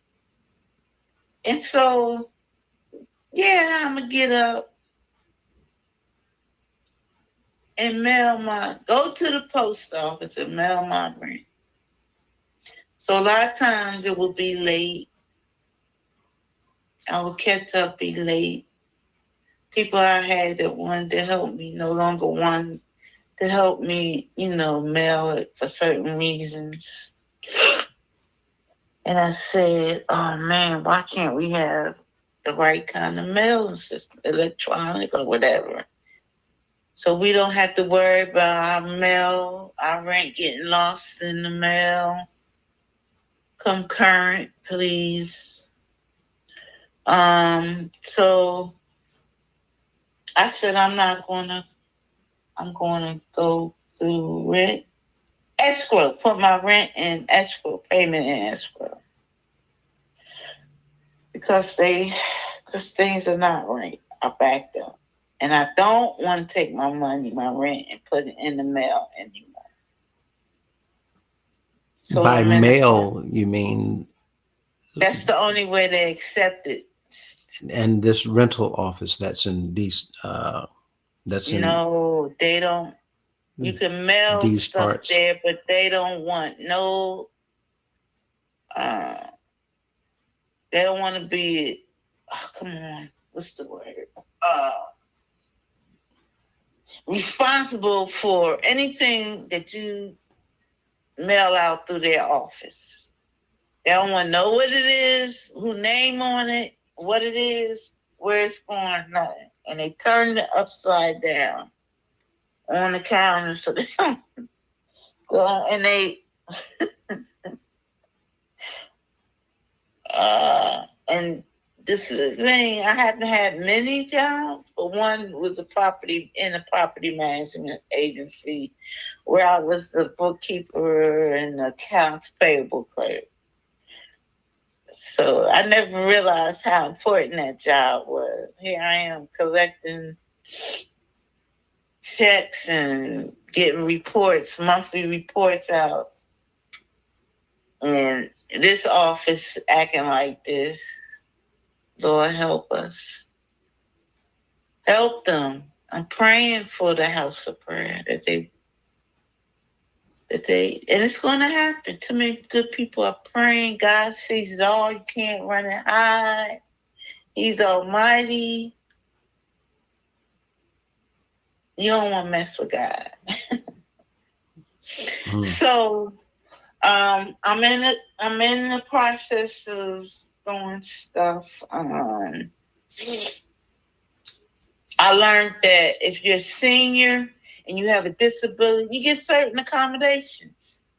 It's the law. I'm trying to learn exactly what accommodations you get, because you got to do your own research. They don't tell you nothing in management. It's not advertised or marketed. Yeah. You have to do your own research. You have to pray, and God will guide you who to go to, and the new laws, the current laws that they don't follow by. I already took them to court once, and I won my case. And through that case, they changed the process around of how you charge late fees here. That's by me taking them to court, because they was charging double. And these things that you have been dealing with, especially when it concerns your residency, are these things that are referred to as rules or an agreement? Are those things in writing at all, or are they just made up on the spot or just told to you verbally by certain people? It's in the lease, or we have what? As far as what? As far as when you said that they were charging double for something? Oh no, that's something I found out by going to the court, going before a judge, and Office of Tenant Advocate gave me the paperwork. Office of DC Office of Tenant Advocate. I would go there for help. Learn the laws, what I could do. And they gave me the paperwork. This is the new 2016 tenant late law. I gave the bishop, and when I won that case, I gave all information that I could to Porter Drive. This is why I won the case, because y'all didn't follow the 2016 tenant late fee law. I gave them a copy of the tenant rights, how we have a right to a tenant association, how we have, it was a list of things, but I wish we could get a tenant association. That's by law too. And you remember that we have individuals that attempted to start an association, but I heard that, but I don't know what happened. Yeah, the headquarters had actually sued them and began to do certain things to deter them from what they were doing, and they put people through different things. But what you just said is what many people don't realize, what they don't know. There's laws, there's rights, there's statutes, there's regulations, there's offices, there's municipalities that's in position waiting for people to bring things to their attention so that they can offer them services, offer them assistance, and so that they can offer them help, especially to make sure that the people that are in leadership positions or management positions, they are penalized for not adhering to the laws. But our people either don't know that, know that if they're being told, as they are, to not listen to people who's giving them information, and to not look at anything that's going to tell them the information that they need to help them. So I've maintained it's one thing to do wrong. It's another thing to cover up your wrong. And it's another thing altogether to tell people and issue orders that deter them from finding out that you're doing wrong, and that deters them from getting the help that they need when they're in need. Yeah. Right. Um, so all of these things that we're talking about, let me ask you this in relationship to your past experiences as well as your residence. What about the condition of the property at all? Does that Well, actually contribute towards any depression, any stress? yeah. I fought myself.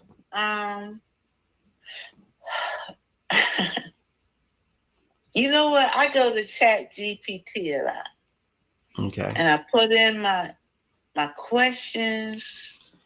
They remember everything we talk about, and I brought up my health issues, and I was only like they said maybe you need a bigger place. How does the property manager supposed to, maybe I could talk to them that they can help me do better with better accommodations in my apartment to help me. I don't want to get into that, but Right. I do have a problem with mice. You can Now, we've exterminate. learned that that issue is rampant around the organization.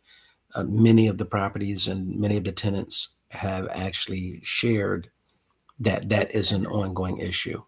So that's not isolated to your residence, just so that you know. Wow. But do they you can exterminate all you want, but why don't they don't you gotta close the holes up before you exterminate though? Well, the I don't problem know. that we've It don't matter. well, what we've received as far as reports is that there has not been any type of maintenance to deal with that particular issue because the cost of dealing with that problem, it has been said that the cost is too high. So they put down traps or they put down the little strips with the glue traps. And right now, in some of the properties, they're removing plants so that they can put down concrete slabs to try to keep them out that way. And people are saying that's not going to help anything because they're just going to dig holes around it and under it, the tunnel underneath of the concrete. So it boils down to a finance issue, which is an even bigger problem because there should not be a financial issue whatsoever Correct. since it is such a big organization. And since the Constitution has, as well as the purpose, that the purpose of the organization is to establish, erect, and maintain not only houses of prayers, but since you've gone in the direction of building residential dwellings and other building projects, the issue has become a maintenance issue where those buildings are not being maintained. So I wanted to make sure that you understood that having a rodent problem is not, again, isolated to where you are. The other reports is that there's been an infestation issue, whether it's with different types of insects. We've had issues where people have reported bed bugs, and individuals have actually said that they've reported these issues as well to management. Lord, the bed bug issue. I'm getting ready to freak out. You, Elder Lewis. Yeah, I did go through a bed bug. Oh man, there was my neighbor, she was having issues with dementia. She was just walking around the neighborhood, and we kept reporting her. I reported her a couple times to management. And one time she was walking in the neighborhood, and I got her to go to the property manager's office. But they couldn't deal with her at that point because she had something else to do. So I said, I got her, and I got her to go back to her apartment next door. But I said, you go on in. I'll be right there. And I called her niece. Then I said, what was going on? You got to get here. I go back, I go in, knock on the door, and I go and sit with her until her niece comes. Woo! Bed bugs, bugs. And I said, they were walking around, crawling around like people walk around in New York City. It was. And I didn't really understand. Thought I was going, it was horrible. They got to me oh my God.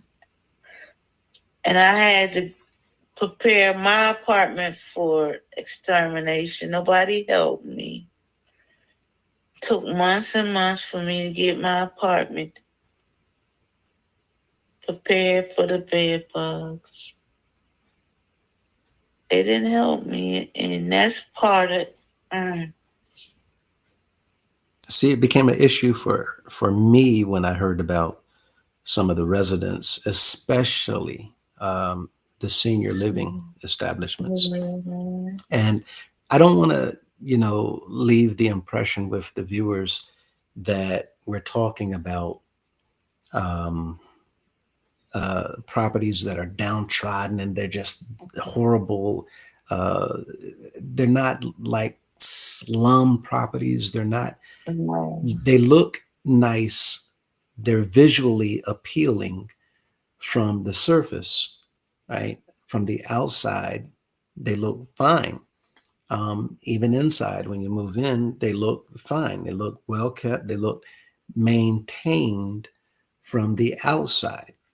But from within, in the walls, you have problems with rodents, with infestations, with even mold, mildew. Sometimes you will see it form as a black spot. And the report has been maintenance will come, they'll bleach it or paint over it. Other reports has been that the mold would protrude from the walls and grow out as it's being squeezed through the pores of the walls or the cracks and crevices. It'll protrude and spring out like a plant.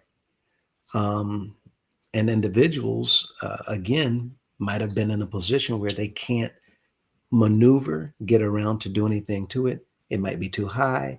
They may be disabled. They may be elderly. With these types of situations, the individuals have said in many different accounts that the buildings are so old that the monies is not going into either renovations or the updating. Sometimes it stems to handicap accessibility not being provided, right? Everybody dealing with steps, no elevators, no ramps, no doors that are wide enough for wheelchairs to maneuver around. The counters might be too high and not low enough for wheelchair dependent individuals. These are all very serious concerns. Other issues might go into electrical, where we've been told that heating oh my goodness. is cold air, or the AC is hot air, and individuals dealing with those things for months at a time. We're talking about 6, 8, a year and a half and maintenance come over and it's still Yeah. not working. With all of those issues that we've received as far as reports, I'm hearing you actually confirm that some of these things are true. Have you experienced those things, or have you heard from other tenants experiencing these things?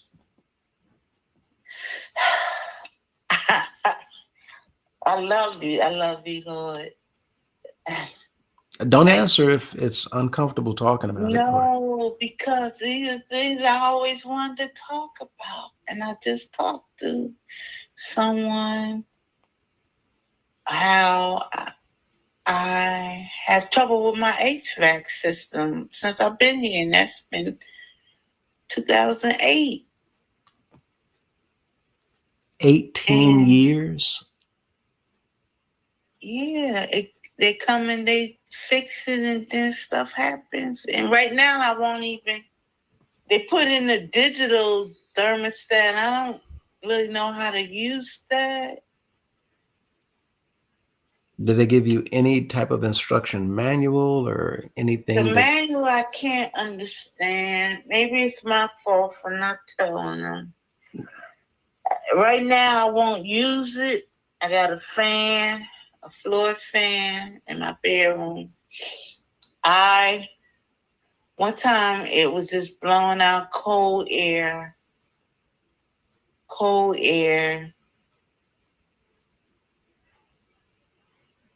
And by the time I got maintenance here,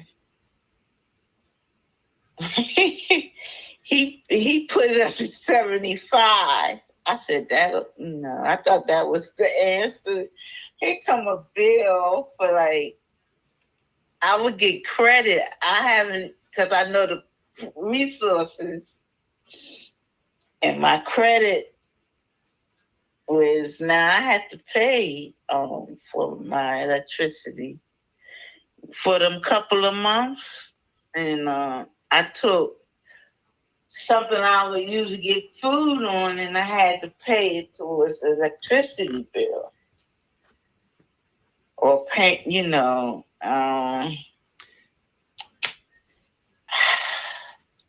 It's interesting that you just said that. Let me go back to the mental health, because all of this has to do with mental health. Would you agree with my comment that due to these types of situations that people are enduring, even when it comes to the living conditions of the properties throughout the organization, would you say that those types of conditions also contribute to the stress, to the depression, to the mental issues that our members are suffering, just as well as going through different types of abuse? And your abuse was dealing with abuse of a intimate nature. Would you say that even these conditions contribute to people's mental health? Yes, it don't help.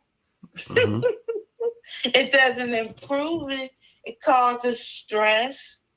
I don't know. Should I tell it? I need more room here. I'm in a 1-bedroom apartment. I need bigger space. So me trying to organize it, I wasn't aware of it. Every time I try to straighten it up, I would get more depressed. And I didn't realize it. So. And this was even while you were going to the group sessions to get help with your past issues.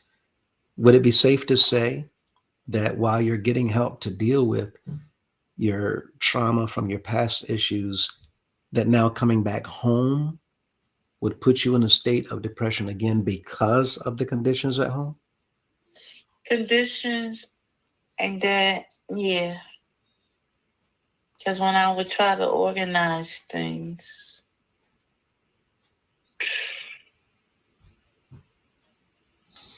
it would go the opposite way. And if I was manic, I would hurry up and organize things, but then I would get all depressed again. But how I know I'm doing better is that I'm not in a manic feeling right now. Mm-hmm. I'm not trying to.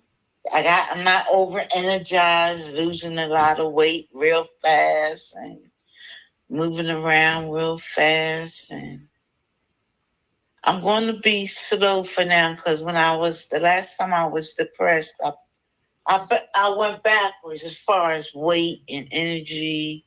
Now I got to recover from that, what I lost or what I gained, and then keep moving forward. I can't do that overnight. It's going to take a process, recovery. But now that I'm aware of it and I'm not over energized, I know I'm getting better.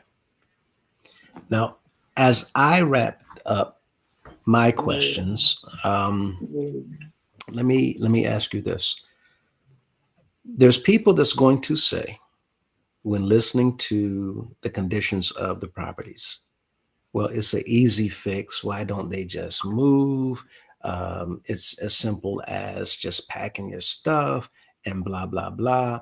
But I've said on different occasions that our members are not in the position to just be able to do something just like that. It's not as simple as that, because we're dealing with a group of people who also being affiliated with the attendance in the organization's religious practices and services, where there's so much emphasis on the money, and they're raising so much money, contributing so much money, and giving so much money. There was a video that Golden Boy and Miss MINTZ did a few days ago, and they had touched on the fact that in Washington alone, in one report, there was more than $400,000 raised by the members of this congregation. Now, that's just one report in one fundraiser that we call, of course, I Say Addie's Club. That did not include Love Gift. That did not include the other offerings, pastor's offering, um, house offering, whether it's Sunday school, um, convocation expenses, scholarship fund, any of the other offerings, even when it comes to traveling, for the bus fare, they got to pay for the buses that the members paid for, hotels, their food, if they drive, all of these expenses. And to live in the properties of the house of prayer, it's not as simple as moving out. And I've said that even though it is said that they're in a place that offers reduced rent, it seems as though that is a type of a trap to keep people in a place where the rent is reduced and they don't have to pay that much at all. When I have said they shouldn't be paying anything because the property was paid for by them, not money that came out of the pocket of a bishop or anyone else for that matter. So for those individuals that would say, well, why don't they just move? What would you say to speak to that concern regarding the members or the people that's living in the apartments, whether year after year after year? Would you say that that's also a mental condition of some sort, where they're giving all this money in the organization and yet they're suffering at home, and as a result of not having finances to do much with because they're giving? I don't. Brother Lewis, it's so much wrong and so obvious. To me, everything's going to be all right. Mm-hmm. Everything we talked about that shouldn't be, within less than a second, in my mind, God gonna take care of it. Yeah. We have to do the paperwork, do the exposure. It's not gonna take much. It's gonna work out because it's so obvious. Mm-hmm. And we don't need 100 members to talk about it. Come check it out. When I went to court, the judge said, I believe you. Just tell the truth. One person. Just tell the truth. It is what it is. And I say, they were meant to do what they doing. They can't help it. Just like I'm meant to spread the love and the truth. Play all my instruments. It's so easy for them. I'm gonna tell you the court with that lawyer was so funny. He was acting like he was coming from a happy hour. He was so unorganized. But he was say that. You mean the lawyer that represented the organization? Yeah. Yeah. The last time he showed up, he was late. He ain't had no tie on. He said, I got my time mixed up. The judge had already made the decision, but he came late, and she gave him a chance to talk and gave me another chance to decide on what I was going to agree upon.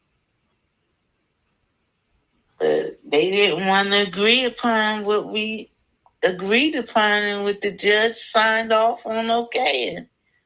So we did a subpoena and a deposition, which I still don't know what a deposition means. But we straightened it out before the deposition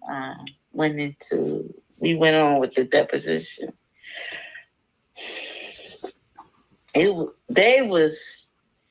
I couldn't believe him. He was acting like no lawyer. Somebody said because they're not used to any House of Prayer members taking them to court. Yeah. And I wasn't a member. I was going to other churches. So I'm not even, I have no fear. When you have the love of God and you love of Christ, you don't have fear. I'm not fearing the House of Prayer no more. What they gonna do? Kill me? No, Get not one at of the guards to shoot me. No, none of those things. I mean, people have been doing. I'm not worried, Elder Lewis. People have been doing things for a long time to take the House of Prayer to court as an organization, not as a church, as an organization. Yeah. Our members don't understand that when you say House of Prayer, it does not mean the religious activities. It literally means a business on a piece of paper in a courtroom that there's people over it and they're not running it right. Yeah. That's all it means. Our members do not understand the terminology from a legal perspective. When you say House of Prayer, they just automatically think everything that we believe in, what we were born and raised in the music and the cafeterias and the buses, that means nothing to the court. House of Prayer simply means the name of a business, and we're going to hold y'all accountable because y'all running your business wrong because the business is a nonprofit. So more and more people are understanding what we are talking about on this channel, and what others have been talking about, especially with information that Golden Boy and Miss MINTZ and others from the assistance of the other members throughout the organization, and some of the things that we've discussed in our Reform and Governance Committee meetings, people are now coming forward and understanding this stuff. They're beginning to realize that all this reading and the legal jargon and the boring law is what we need to learn. No matter how boring it is, the fact that we don't understand it is why people have taken advantage, not just in this organization, all around the world. If you don't understand law, it is easy for people to take advantage of you every single day. Amen. Correct. Yes. Let me ask you this last question that I have right offhand. How, and I want everybody to pay close attention to this question, because that's what this particular topic is all about. How important is our mental health, and what priority should we make it?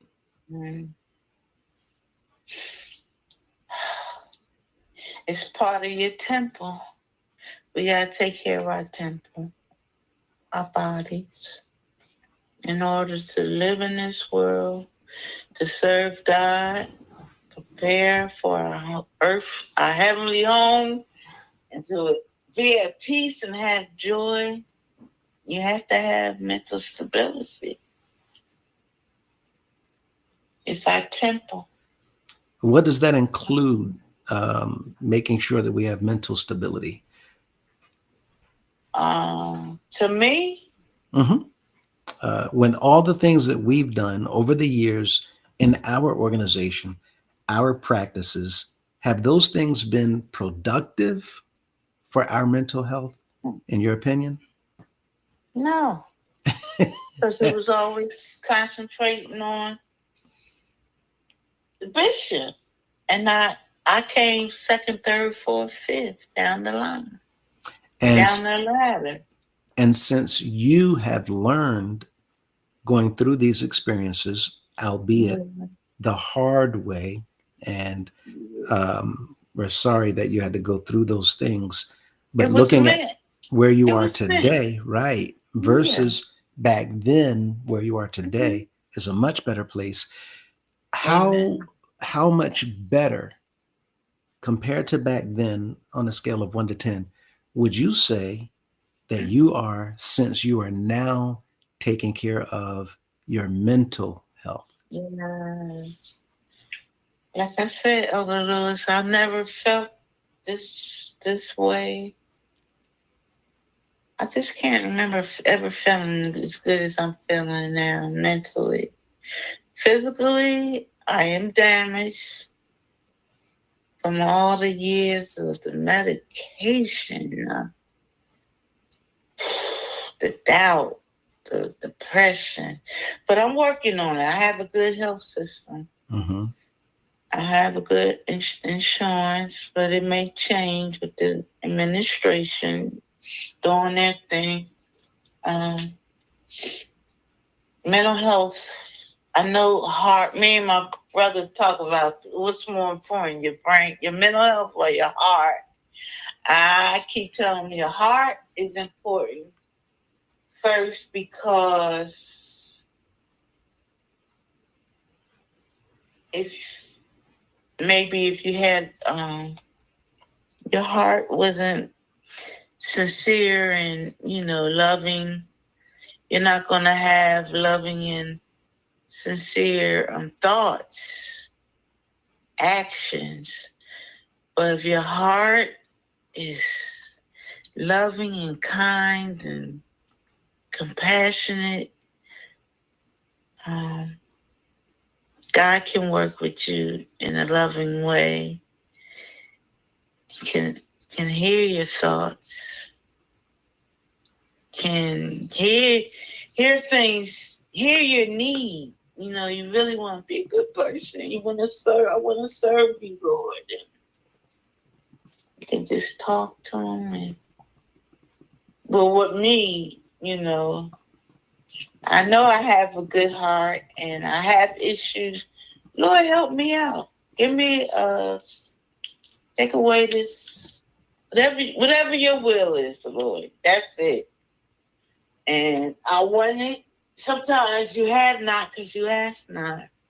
So I didn't want to be depressed anymore. I didn't want people to go through what I went through. Now, I've come from a different perspective. Yeah.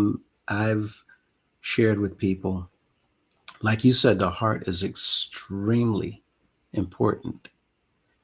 But I've shared with people now that I've learned a few things, that our happiness, our emotions, love that we feel and love that we give, affection that we receive, or affection that we render to others, all of those things are greatly impacted by our mental health.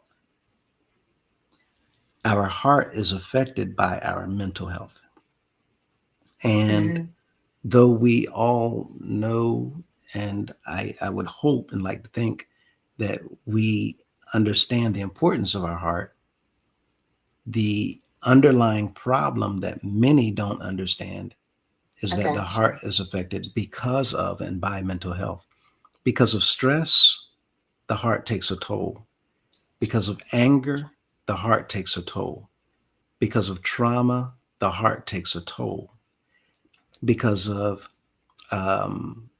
lack of think, right? If we're thinking negatively all the time, the heart takes a toll. If we're worried, the heart takes a toll. Anxiety, the heart takes a toll. Nervous, the heart. All of these negative things that we experience are brought on because of the negative things that we experience. So the negative things that we experience causes negative emotions that we endure, which causes problems with our heart. And those things can lead to an early departure or conditions in our body that we now have to live with as a result of poor mental health. So I see. You were speaking naturally. I was speaking spiritually, I guess. Oh, no. That's why I'm saying you're right. But for the listeners, in understanding the physical attributes of a poor mental health, our mental health can render the same thing to do to our body psychologically, just as much as a poor physical health can render. If we're just sitting down all day, every day, if we're eating just junk food all day, every day, if we are not eating anything at all, if we're not exercising, if we're not moving, if we don't have the things that we need for our physical health, then our physical body is going to suffer. But if we don't do what we need to do to take care of our mental health, positive, what people refer to as positive thinking, if we go to Philippians 4th chapter, you'll see all those things there. It's in the scripture to tell us to think on these things, whatsoever things are lovely, whatsoever things are true, whatsoever things are kind, whatsoever things of good report. Having these thoughts and not negative thoughts, having these good experiences, putting ourselves in positions where we're not going to be taken advantage of. And when we are taken advantage of by people who know better, by people, and see, this is another problem with our organization.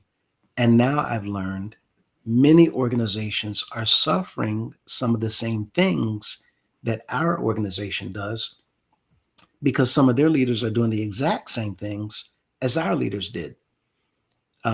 Whether it's engaging in non-consensual relationships, whether it's covering it up, whether it's retaliating against people for speaking on it, whether it's causing the people to suffer by telling them to give everything they have to the organization, to them.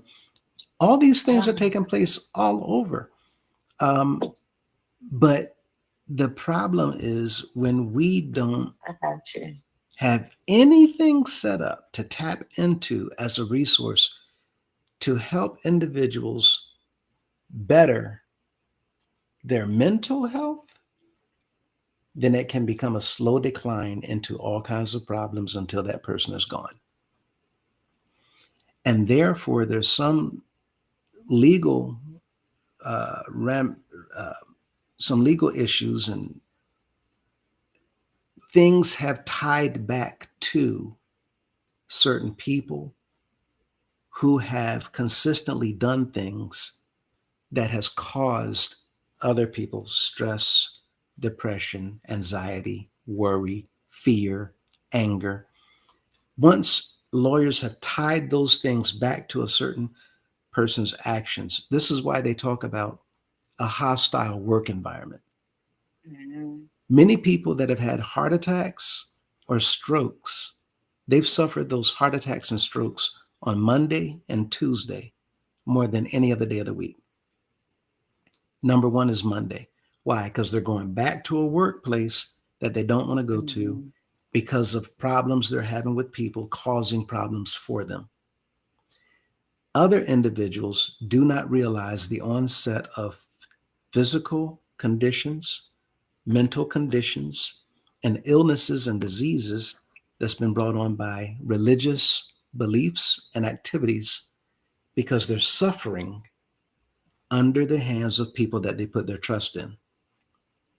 So that has developed a mental issue for people who continue, just like people who are being physically abused, where they won't get out from under the abuse because they say, but I love them. And they're doing those things to me because they love me. On the outside looking in, we're saying, wait a minute, this is not love. But the person who's in that situation, they don't see what we see because they feel something that has come from mental abuse. It is a mental condition. Yeah. So individuals suffering these things from a religious faction do not realize that the same individual that they're protecting and the same individual that they're showing affection towards are the same individuals that's oppressing them and causing the mental conditioning. Yeah. And a lot of times, go ahead. Dr. Lewis. Yep. That's called brainwash. Yes, it is. That Being part. brainwashed. Their brain is deformed. That part. So with all of these things, as we get ready to go to the comments, is there anything left that you'd like to share with the viewers or anybody that's here right now live? And even for you, Golden Boy, is there anything that you would like to jump in here and ask or say before we go to the comments? But either of you, for our guest, is there anything else that you would like to say? Okay. No matter what I've gone through and I've survived. Thank you, Lord. And I don't hate the abusers. I just don't hate. I want to love my enemies, the abusers. I have a desire to. And God has shown me, they being abused. Brainwashed. They can't help themselves. We got to pray. Pray that that's how I know this, like, I got away from the brain washing, or anybody can. In God's time, which I believe is sooner than later, everything's going to be all right. We're going to be listening to that house of prayer music in its true form, giving honor and praises to the Almighty. Rejoicing, praising, glorifying them. thanking him for what he's brought us through. So I got poems that I'm gonna turn into songs, and it's our nature. Where we're from, we are musicians. It's in our DNA, and it's all right when you don't talk about a man, a physical man, and you really talking about the Almighty. Woo! You talking about going to heaven on earth? Mm-hmm.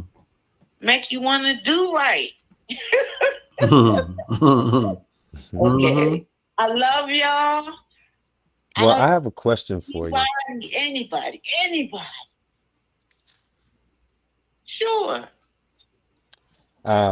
So my question, well, first, let me just go back to, just hats off to you for being bold enough, to stand flat-footed and tell your truth.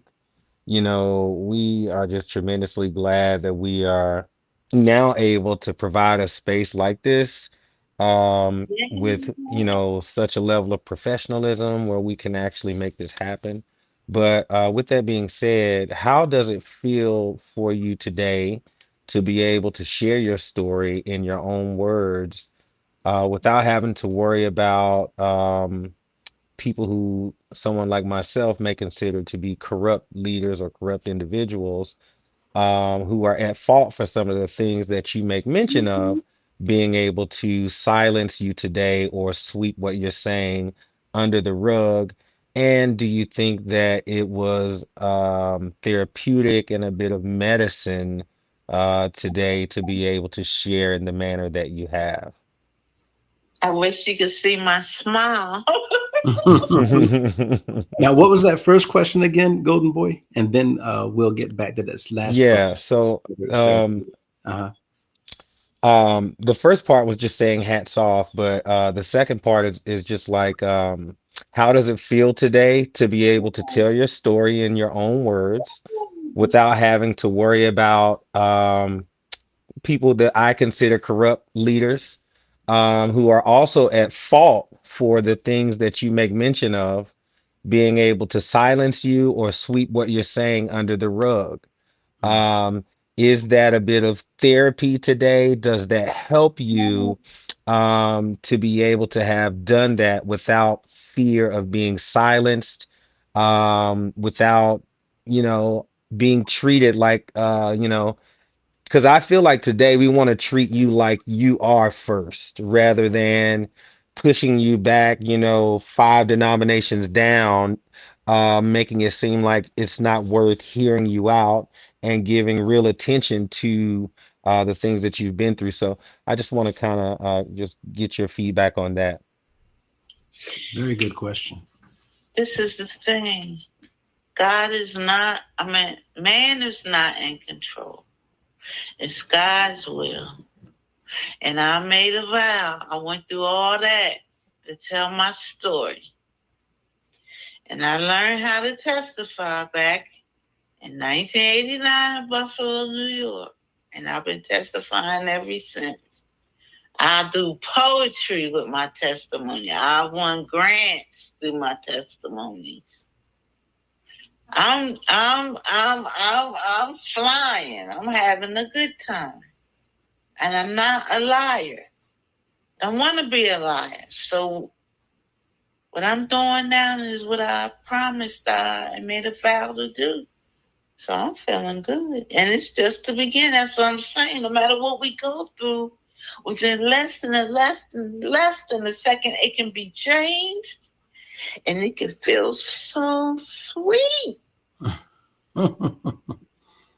Something I ain't never felt before. I love that. It's worth the talking about sacrifice. Suffering. I love it. And I made it. I made it. Would you call it peace of mind that you're Yeah. referring to? Yeah. Yes. The truth is the light. The truth will make you free. Freedom, and it's something. It's just something. It's something. Oh my goodness. And Lord, whatever you want me to do, your will is the most important thing. It ain't about me. It's not about me. Yeah, I have a desire to help people go through what I'm going through, but if that's the Lord's will, hey, amen. Mm-hmm. And let me say, for the comment we're going to be reading later as we get to them, but well, I'll just go ahead and read it now. And Golden Boy, if you have anything else, you can just jump right on in. But Wally said, rats and roaches have been in the House of Prayer apartments for years. I remember as a child going to DC, terrified to sleep on the floor, as my grandmother requested, because rats and roaches were present. Um, Let me say this. One of the very first things that we have been talking about, discussing, and setting up for um, in the event that certain things transpire and go in the direction of either leaders being replaced or things being done to inadvertently change the direction of the organization's decision making process. One of the very first things that we've been talking about was immediately having every single property owned by the organization inspected with city inspectors, and independent of city inspectors, twofold city inspectors as well as private inspectors, to confirm, um, to inspect all the buildings, the places where the people gather for services, apartments, homes, warehouses, garages, office buildings, retail, shopping centers, everything, so that they can determine whether or not they're uh, habitable or what issues need to be immediately addressed, as well as simply addressed down the line. And then after those things are done, to immediately move to have all of those things addressed. If the people that are living in the dwelling places or spaces, whether it's a condo, apartment, or home, uh, and they need to move temporarily, then accommodations would be made. We talked about this. It's a possibility for those households to be moved, not at their expense. And I say that because we've had households that needed to move out of their apartment because the conditions were so bad that they needed to be repaired. Or I've heard of stories where the mice problem was so bad you can hear the noises in the walls all the time. And when they went in, they went into the wall and there were nests everywhere. But the tenants were still forced to pay rent even while they were out, and the tenants had to pay their own lodging as well as storage for whatever they had. So, listening to these types of reports, it's been discussed that they would be moved out, no expense on them. Their temporary lodging they would not have to pay for, so that the buildings could be updated, renovated, with the latest of whatever upgrades, and to modify the properties to such an extent that they would be adaptable for the next 5 to 10 years with whatever is necessary or whatever the technology is that those residences would be built to be able to utilize for the tenants, and then put them on a cycle, so to speak, of how often they need to be looked at to maintain each and every single property. So for the individuals that are tenants today, I'm saying that to say this: if something were to happen soon, then the assistance that you've been looking for would soon follow. This is not a pitch. This is not a trick. I'm only saying that for the individuals to settle their minds about, well, what if? These conditions should not have ever been reported to be this bad. And we're even told that some properties are not even habitable, that they should be either condemned or immediately gutted so that they can be renovated. The problem that we have with that is none of the bishops have to endure that type of residential dwelling. Wow. Right? And none of the chairmans are enduring that type of residential dwelling that we know of. And if they are, then shame on the organization. We know that some of the chairmans and the pastors have been doing things in collusion.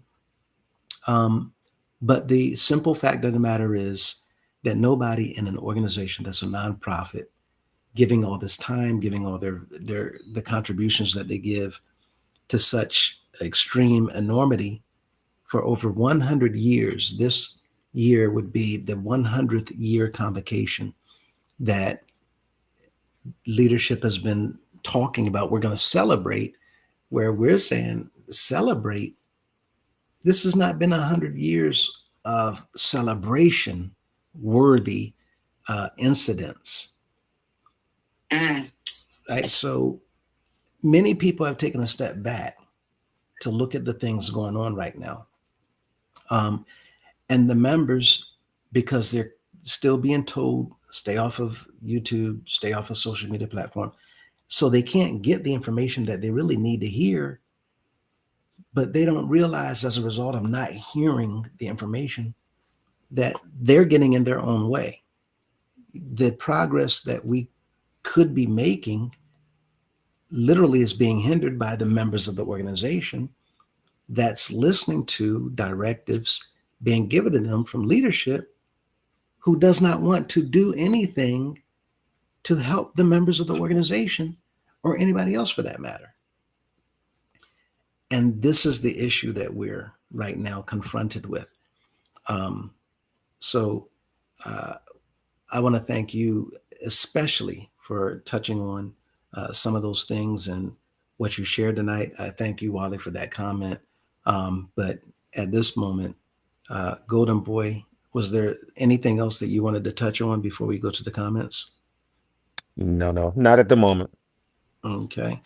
And to our guest, do you want to hang out while we go through the comments? Sure. Yeah, okay. So we'll start right at the top as always. Time Wasted says, hello, everyone. Golden Boy says, welcome, everyone. Golden Boy, Brother Lewis is coming. Okay, so this is right before we got on. Boy said, I love this new platform too. Please like and share comments. Let me get my daughter. 1 second.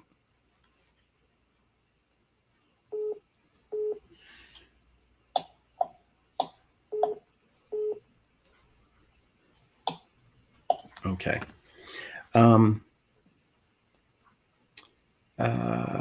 So where are we? Here we are. Black Diamond says, good evening, everyone. As Kareen says, good evening, everyone. Issa Bide says, good evening, everyone. B. Mevdeman, greetings, everyone. I am the PR.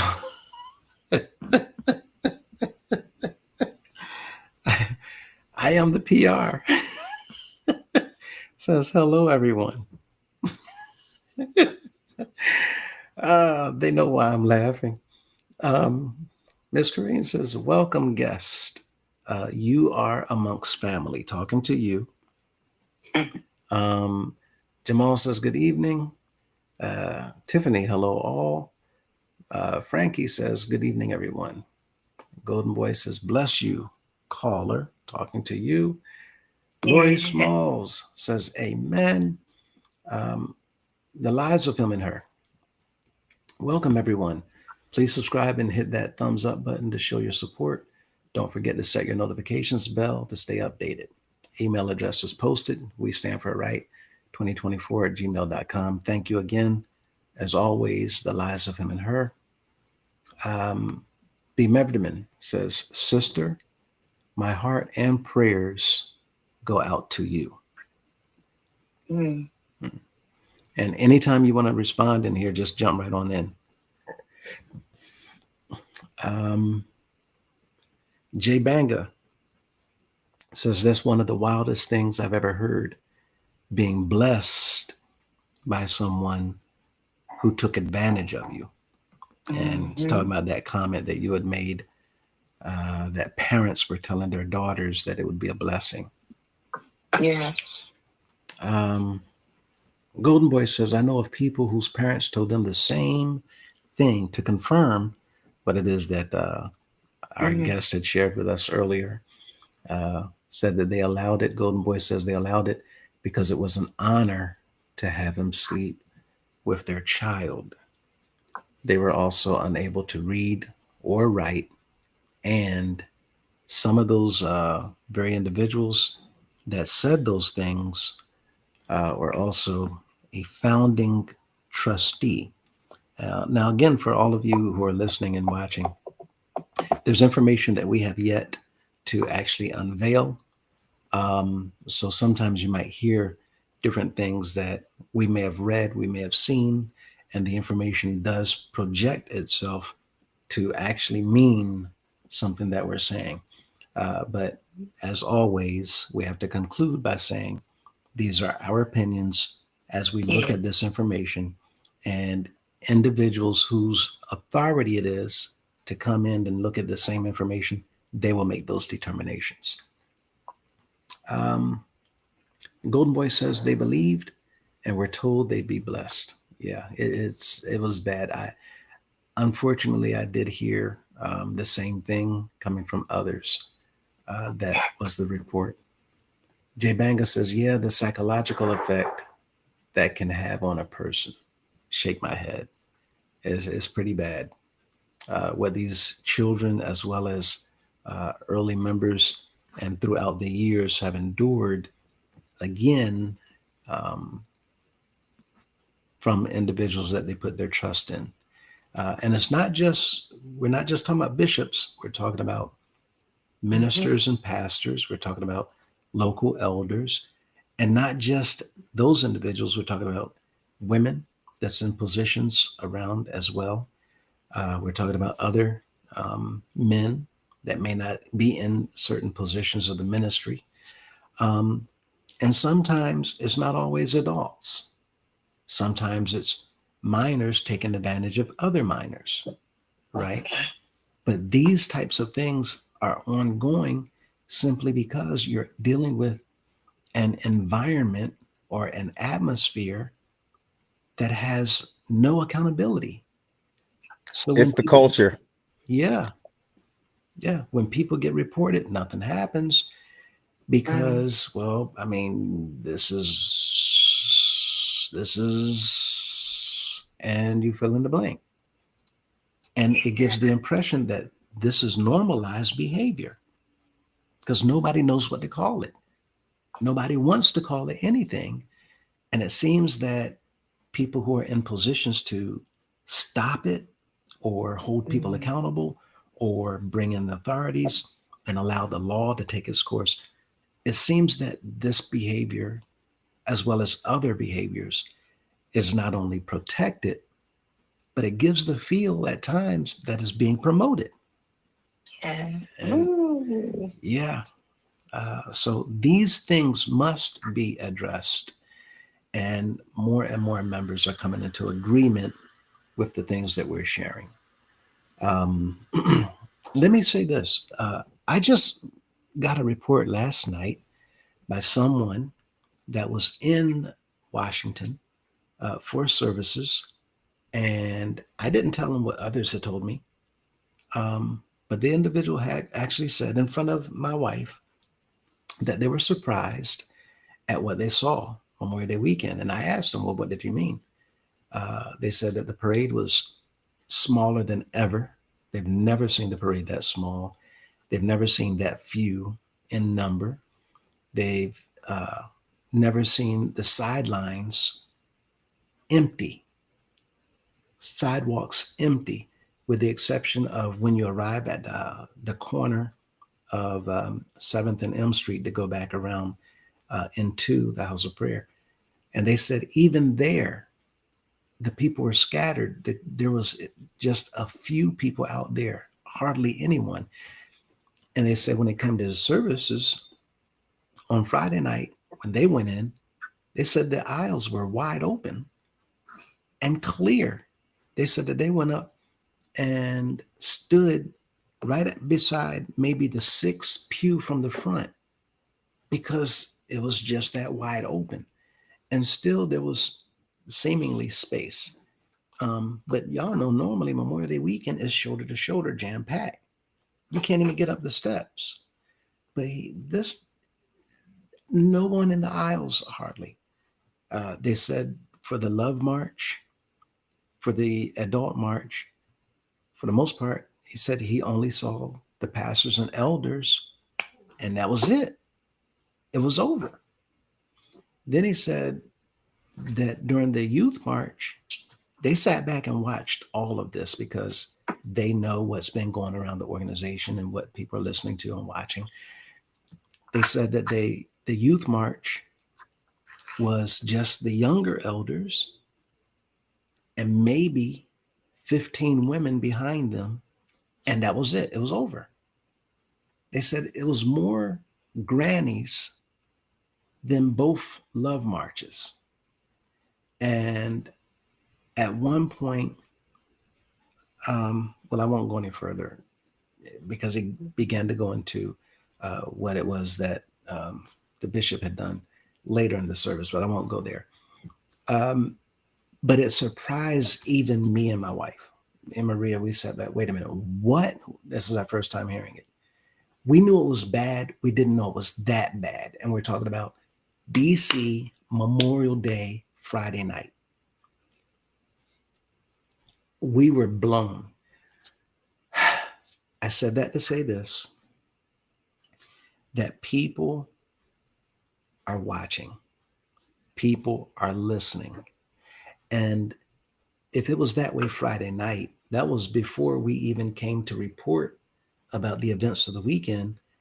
That means that many of the people probably did not even know that Mr. Murray was now the Assistant General Assembly Secretary. And after that information went out, more people just, what? So all of that said, we're looking at a time that we've never seen in the organization. And there's this shift. It's now momentum like crazy that's coming to find out what's really going on. Let me see this information for myself. I want to hear this, what's going on these videos. I'm sick and tired of being told not to this, not to that, but everything around me just falling apart. There's no leadership. There's no guidance. This is what people are saying.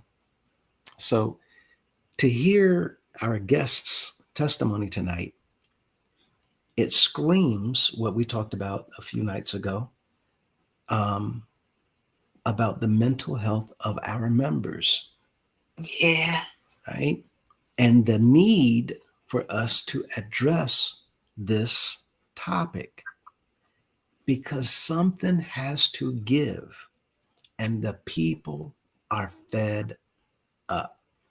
So with that, as Corrine says, unfortunately, that's a common thing in religious organizations, that you're told you are blessed if the leader bed you. That's a part of being indoctrinated. You feel that the leader can do no wrong. Yep. They're 100% correct.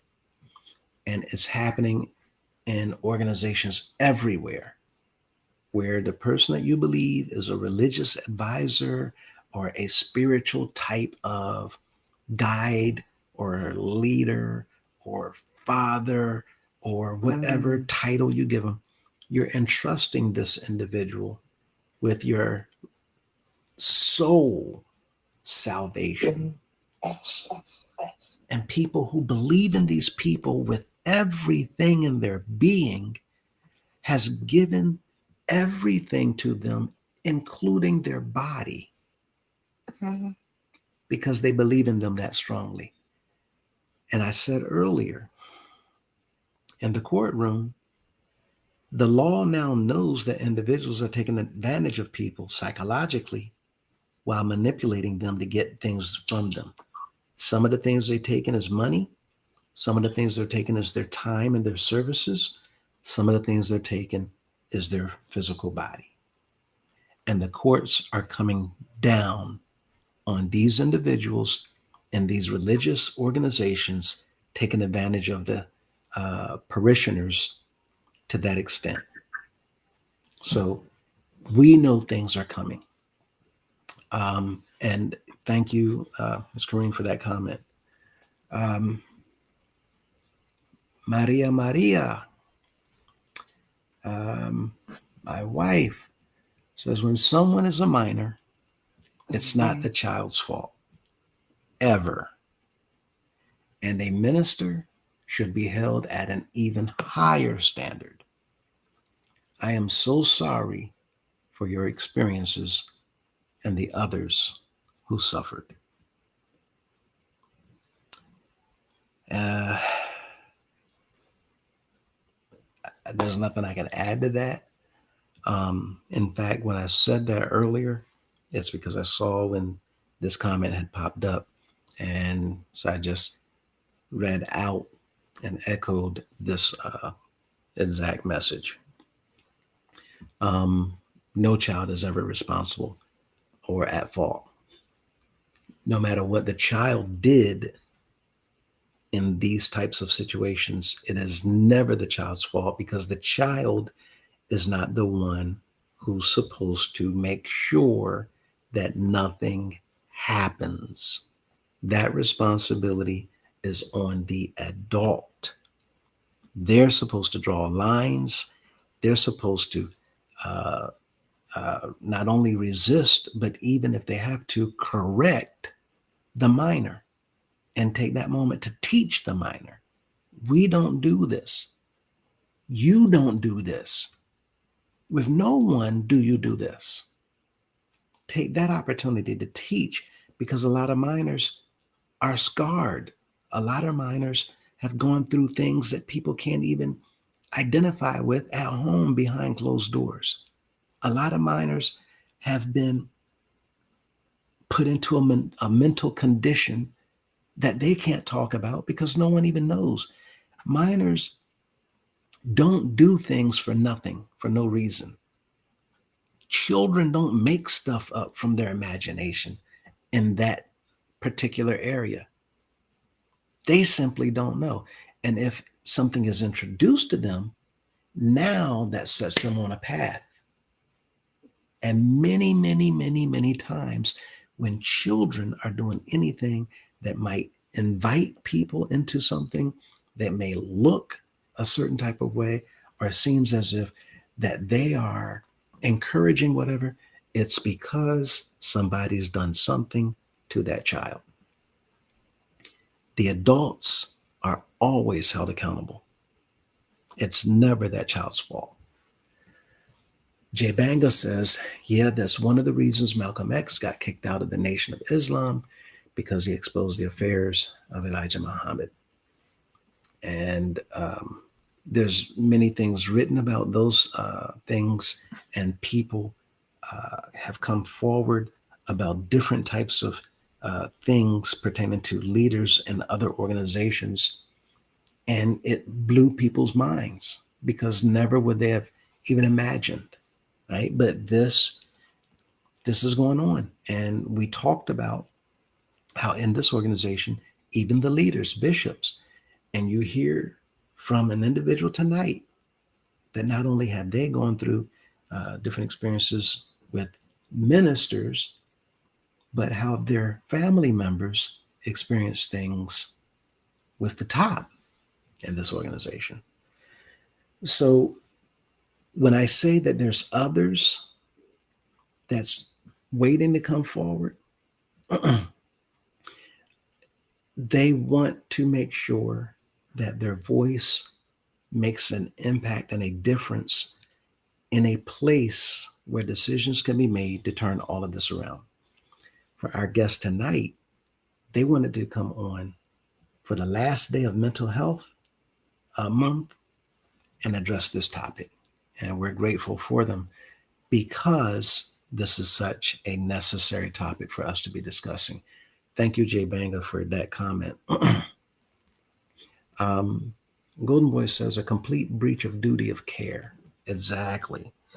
A minister or anybody in any position of authority in any, especially a religious organization,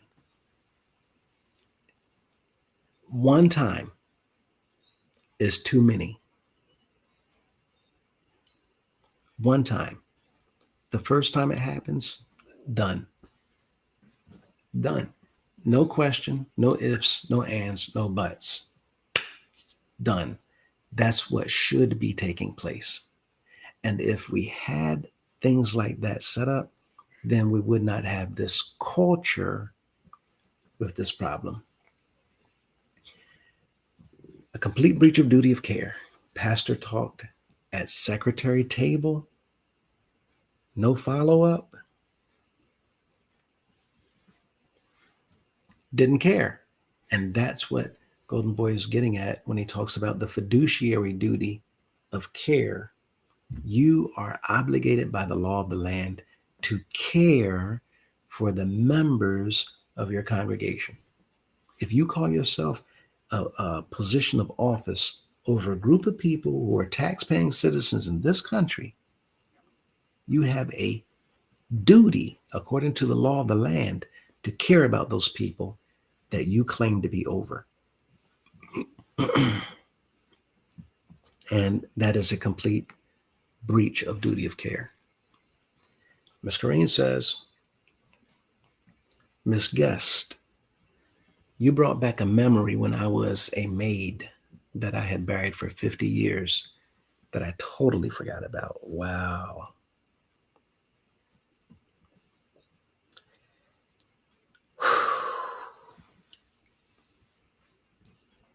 We're telling you people,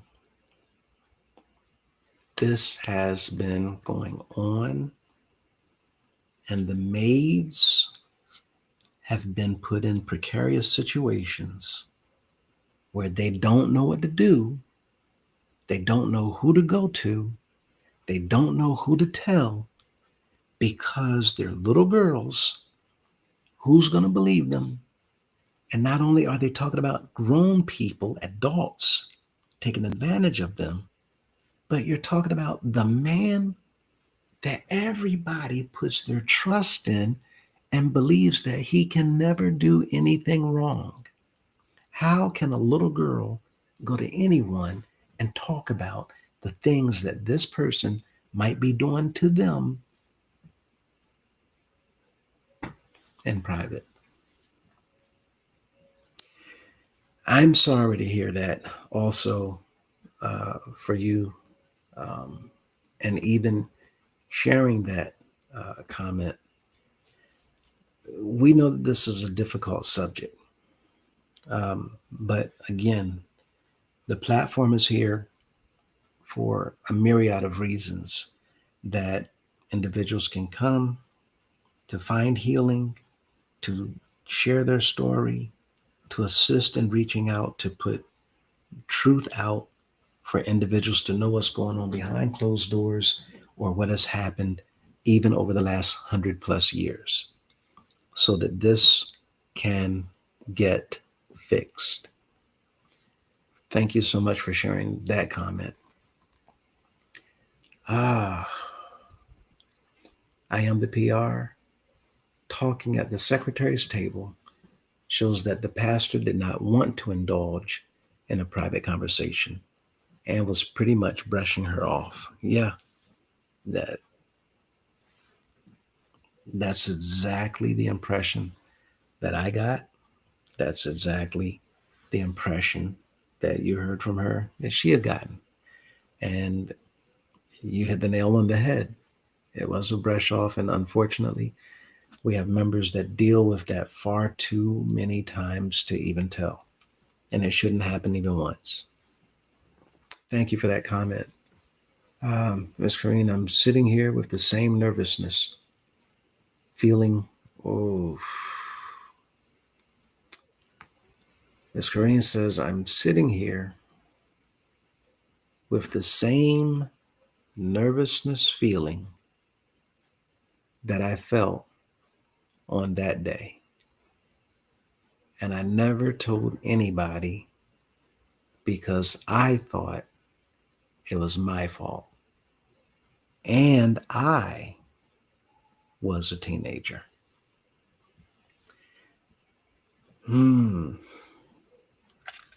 People,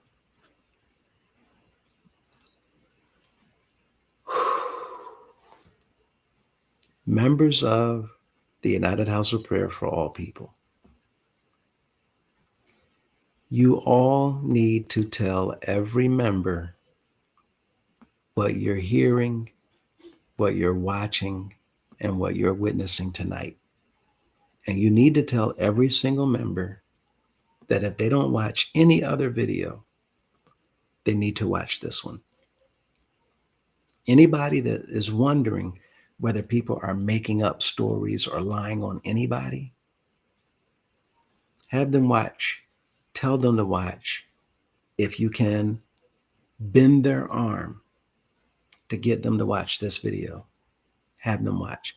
If they still refuse, then at some point in time, you need to make a choice and a decision for yourself whether you are going to continue to do whatever with people who continue to refuse to pay any attention to the fact that there's children that are now adults that's screaming out to everybody to tell them what abuse they suffered at the hands of these men in this organization that members are still supportive of. Everybody needs to know so that we can do what's necessary to end this type of behavior that is still taking place today. And if you are a parent that has maids, band members, choir members, any child under 18 years old that you are allowing to be outside of your company, outside of your supervision, I'm telling you now, as I've said before, the time is going to come where you as a parent may have to be pulled into a room in front of a recorder and answer questions for neglect because your child ended up in situations that you nor anybody else knew anything about. It is very much possible that as a parent, you can be held accountable because the responsibility of taking care of, providing for, and keeping your children safe and outside of those types of situations, the law sees that responsibility as being yours as their guardian.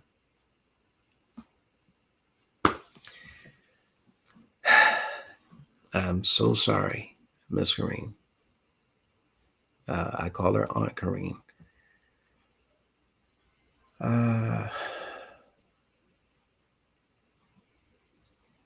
I am the PR says that is the current problem that members are complaining about. The lack of communication from their pastors.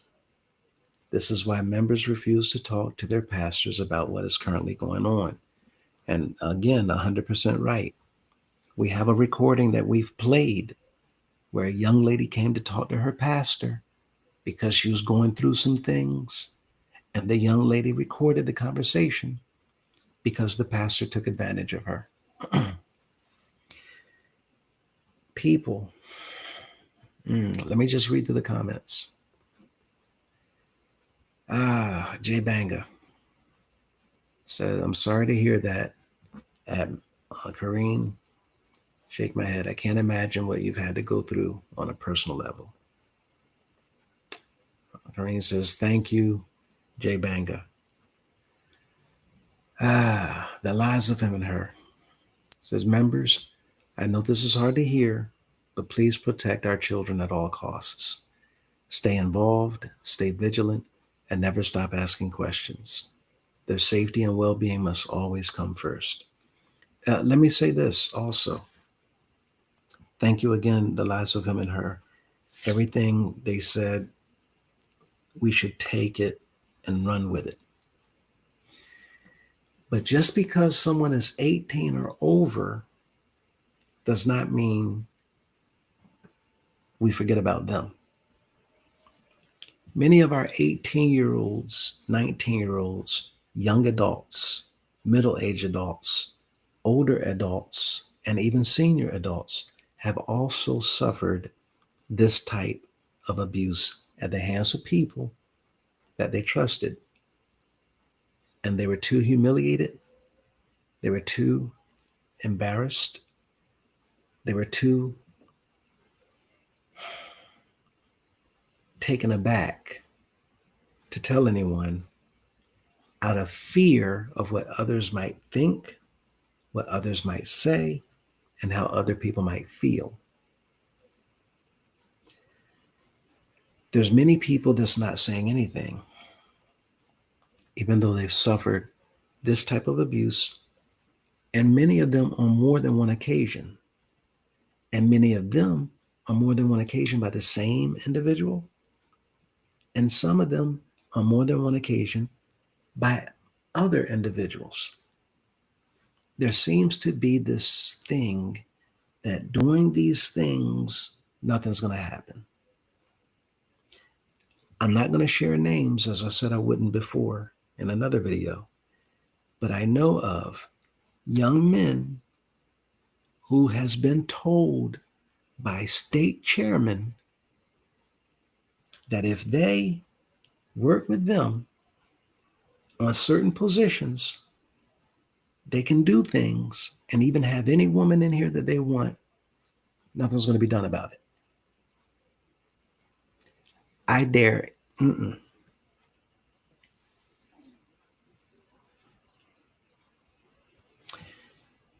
The individuals involved in these types of conversations know who they are. And I'm not saying any names. I just want you to know that I know. We have many different individuals in different positions in this organization promoting and covering up this type of behavior. From the top down. Let's continue.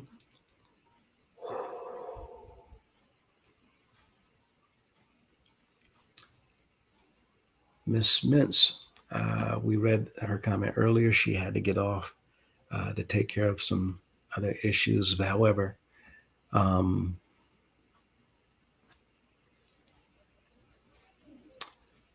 they had to hop off.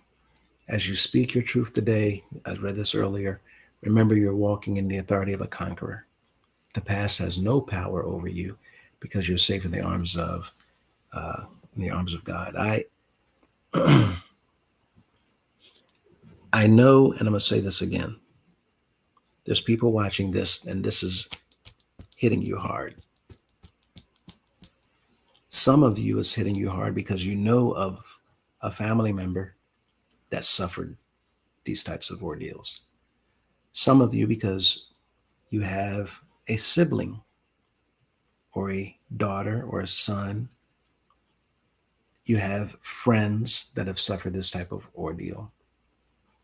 Some of you is hard to watch because you have not told anyone, but you know that you've suffered this type of ordeal, and it's bringing back these memories, and it's almost like reliving it.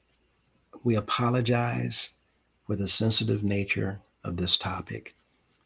But again, it's necessary for us to begin to do what's necessary to help one another heal as a result of the various types of hurt, pain, trauma, and abuse that we've suffered, not just in this organization, anywhere else. Doesn't matter who you are, where you are, or what organization you're in. Watching this channel, you're part of us. Wherever you are, we are part of you. We're all in this together. There's only one creator. All of us are part of his creation. If you have a soul, we're supposed to love one another, despite the fact that you might not have your name on roll in this organization. That's simply not right. And this is why we lift up Ivy Baptist Church. They're in Newport News. We don't know what their doctrine is. We don't know what their beliefs are. It doesn't matter to us. We're not talking about that. We're talking about the fact that at least they got something right, because without looking at people for how much money they gave or whether they attend, they just need help. And Ivy Baptist Church is doing whatever they can do to help whoever's in need. And this is why we talked about them in the past. That's why I'm talking about them tonight, because they're doing it right. And in any organization, not doing anything to help anyone, and yet you call yourself a believer in the word, those words shouldn't even come out of your mouth. An individual saying that they are representation of anyone in heaven, that shouldn't even come out of your mouth. Not to mention the fact that all these leaders in different organizations are saying the same thing. I'm his servant. I'm his mouthpiece. I'm this, that, and the other. There are hundreds of thousands, if not millions, of individuals with that same message. I'm his mouthpiece. We just happen to be in one of the many organizations where we have believed the lies and the rhetoric of someone telling us who they are just so that they can take our money, our time, our energy, our material goods. Houses have been donated, cars have been donated, all types of things given for the sake of believing in a false doctrine coming from somebody that we thought was someone who represented heaven.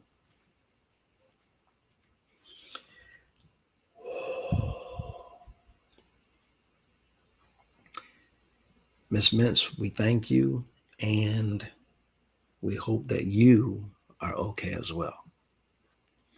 B. Mevderman, he says, at Miss Kareen, I'm sorry for what you had to endure. I too was a maid at a young age. Not long, because my mother took me off the board. And I believe what B. Mevderman is implying is that something happened or something came up that moved her mother to get her off. I'm saying, parents, you need to get these maids, and I keep reiterating band members. I have not talked about this, but band members have also endured these same types of situations.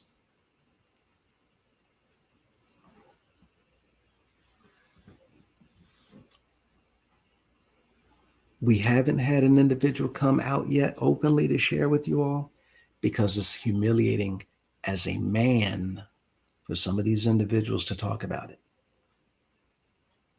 But some of these ministers have done certain things to boys as well. Some of the others, parents, We're telling you, keep your children beside you or in plain sight. Anything outside of that, rehearsals, even rehearsals, all types of things are taking place because you're not there. And people are befriending them who's 5, 10, 15, 20, 30 years older than they are. And your children are terrified because they're with an adult who they trust, who's now doing things or saying things, catching them completely off guard. Some of the boys have endured things in bathrooms during service times. Some off of House of Prayer premises after service times. Some before. All these events all on the road in the House of Prayer as they travel.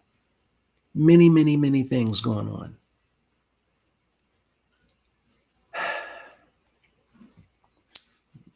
Thank you again, B. Mevderman. Wally says, hello and peace to everyone. Wow, this is awesome dialogue, bringing me close to tears thinking of our history. This is wonderful therapy for everyone. Thank you, Wally. We appreciate that comment, and it's absolutely true. We need to have this discussion. We need to have more discussions like this one. Wally continues to say, bless you for your testimony, and I will be praying for you. So glad you got that life back together. Absolutely. And again, anytime to our guest, if you want to say anything to any of the individuals making comments, feel more than free to do so. Zalika says, hello, Mr. Lewis in chat. Hello, hello. Glad to see you on. Wally says, talk, lady. I get exactly what you are saying. Speaking the truth is like releasing.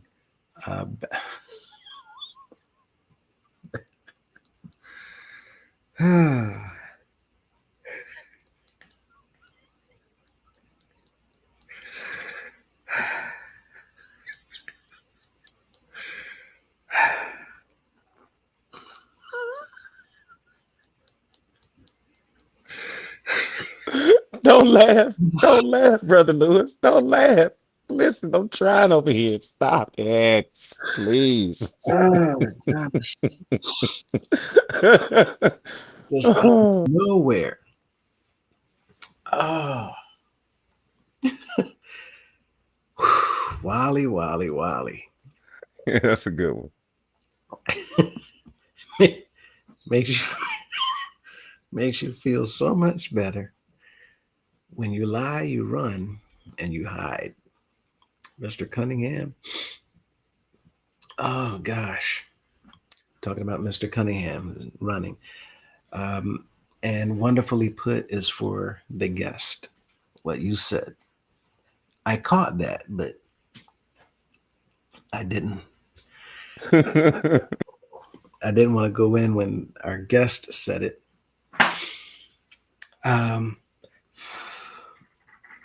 But thank you, Wally. Devona says, it's so unfortunate. We are one of the few organizations that have so many young people from our culture, and the organization chooses to exploit them instead of help them. And listen, some of you are hitting these points directly that there's nothing else that needs to be said. But they're saying the members, we just need to know that these are not just opinions.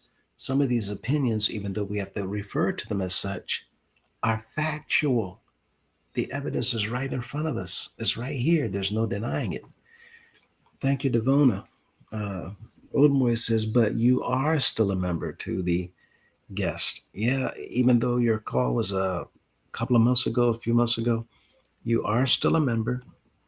As long as you don't write a letter to the organization telling them, to officially remove your name from the role as a member of this organization, then you're still a member, right? Um, I am the PR. Says, I thought the staff was moved out of Portal Drive.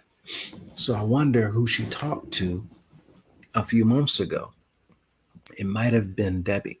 Oh, Debbie is the wife of the current bishop.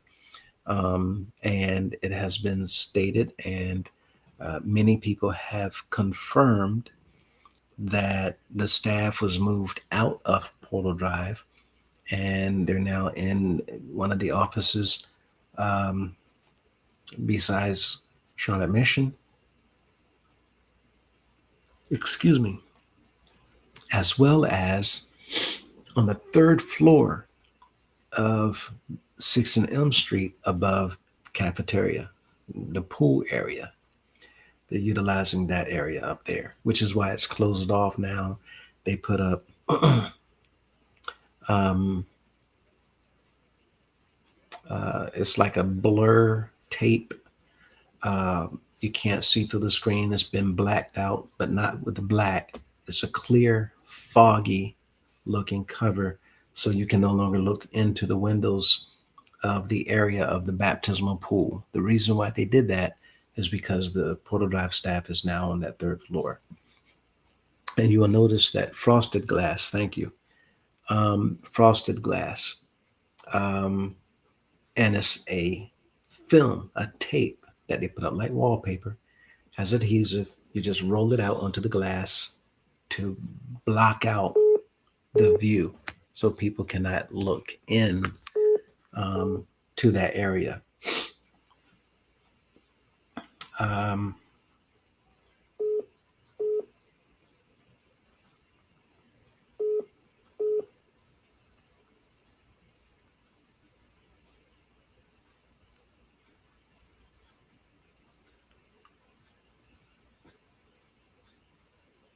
okay.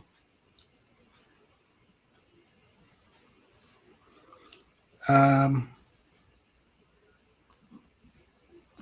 okay. So they're up on the third floor, and you may have noticed that there are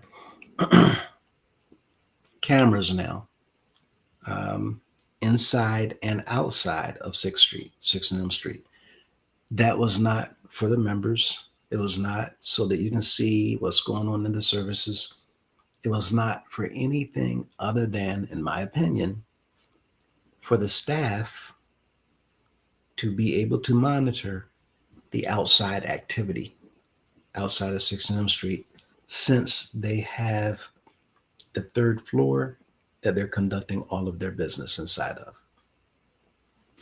It's necessary for them to see what's going on outside so that if anybody pulls up, they will have advance notice in order. There's things that we had in the military called burn bags in order to get rid of things that's confidential or it has a certain security level, to discard it so that nobody can access it, nobody will retrieve it, nobody will see it, read it.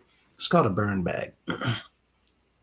And whereas every single government on earth, in my opinion, I believe, has burn bags because you can't allow other people to see sensitive information. That's why the cameras are there, for security purposes. Somebody roll up, it gives you a few minutes.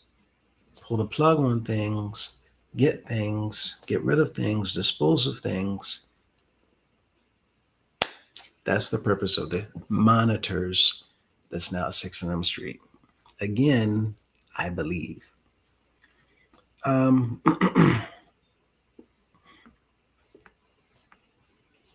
Okay, so it jumped down. Let me go back to where we were.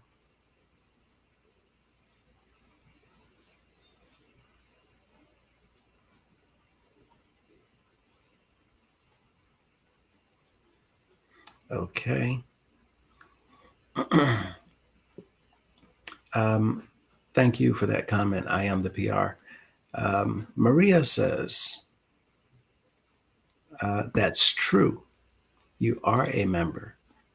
But even if you weren't, Why wouldn't the bishop be able to talk to you as a man of, right? We say he's the holy, anointed man of. Well, if he's the man of, if he's from, if he's sent by, right, the Father, our Creator, well, why can't he talk to you? Too many things don't add up. Maria says, you are a person, and the bishop is a person who's supposed to help people. So very true. However, is this the same man that, as the pastor, pushed you away, as a pastor, did not want to talk, as a pastor, shunned you, as a pastor, wouldn't talk to you at that time neither, right? Is this the same mentality? Is it the same person? We have heard, well, once the person sits in that chair,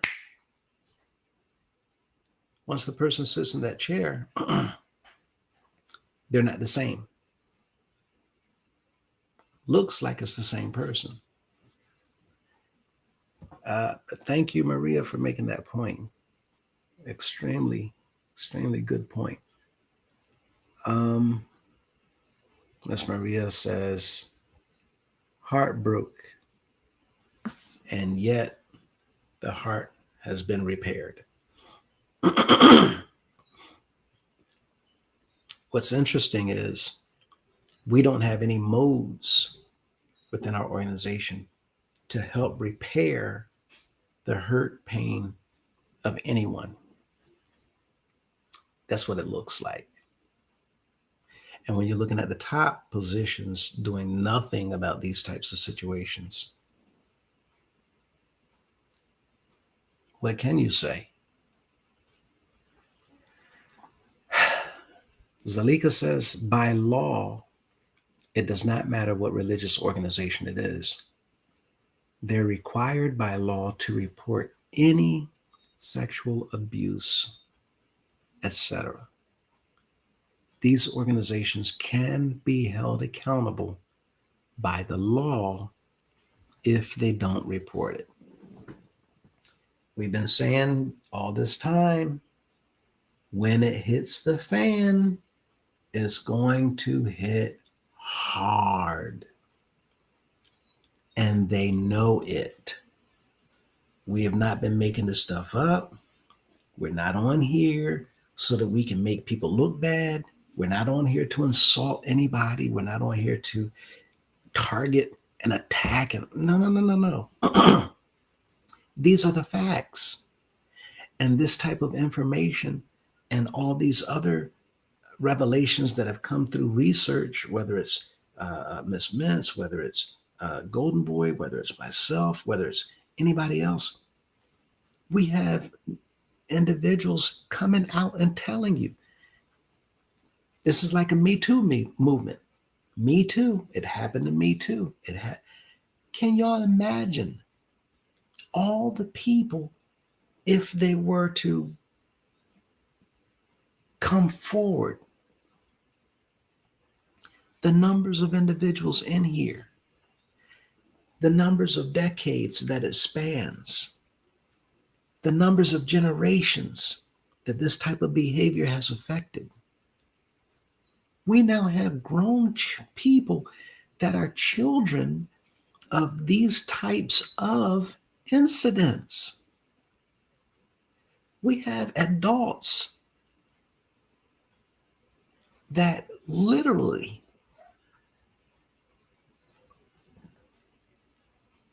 were produced because of abuse.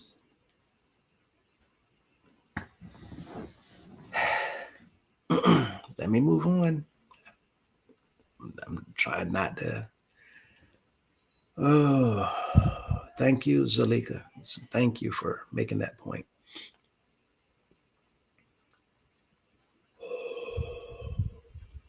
The lies of him and her. The lack of empathy and basic human decency is heartbreaking. To claim to speak directly for God while showing such disregard is deeply troubling. Thank you, sister, for your powerful testimony. And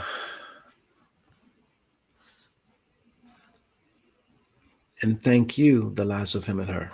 It's heart-wrenching. Heart-wrenching. Ms. Kareen, ads and those services are free to tenants. The services that our guest was talking about tonight is what Ms. Kareen is sharing. These services are free to the tenants.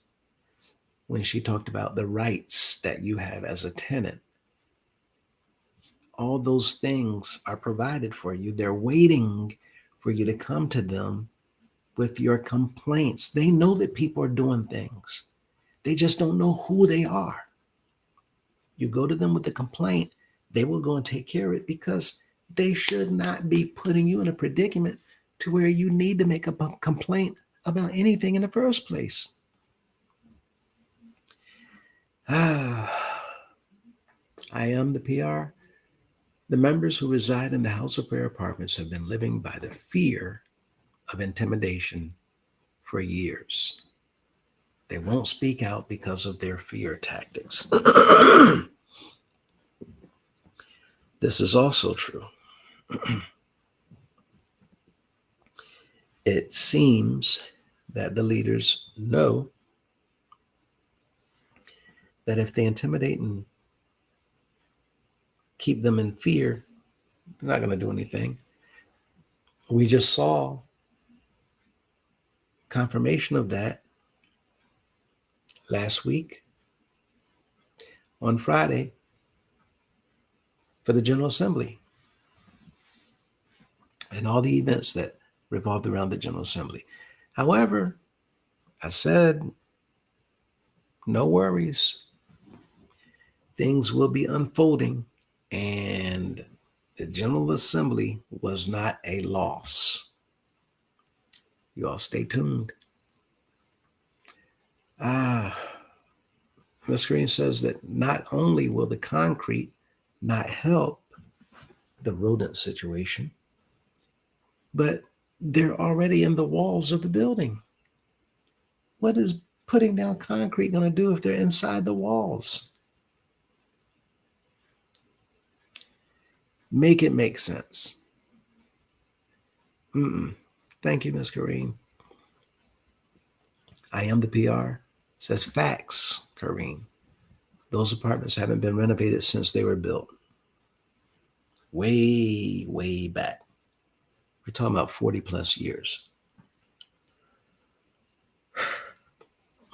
Excuse me. And Ms. Kareen says, and did not include those that reported G-Class and did not make Addie's Club, right? That $400,000 one-time report did not include people who had worked on G-Class, but they didn't hit the $2,000 mark. The $400,000 was just adding up the number of people that made it to Addie's Club. That's just one report.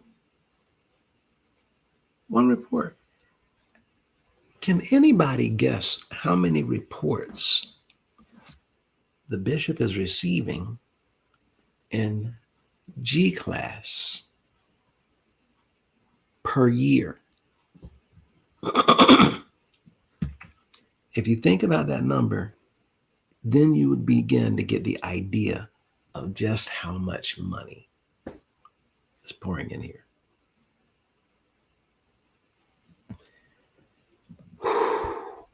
Thank you, Ms. Kareen. I am the PR says they can't afford to move to a luxury apartment because they need to pay $2,000 for Addie's Club 4 times a year and other expenses. $8,000.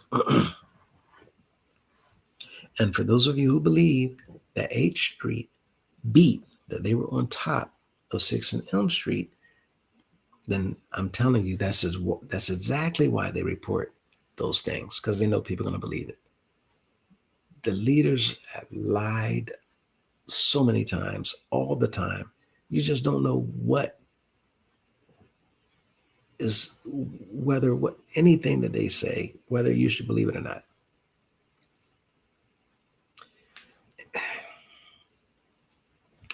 I am the PR continues to say, I'm glad you are in a better place today and are able to share your story to our guest.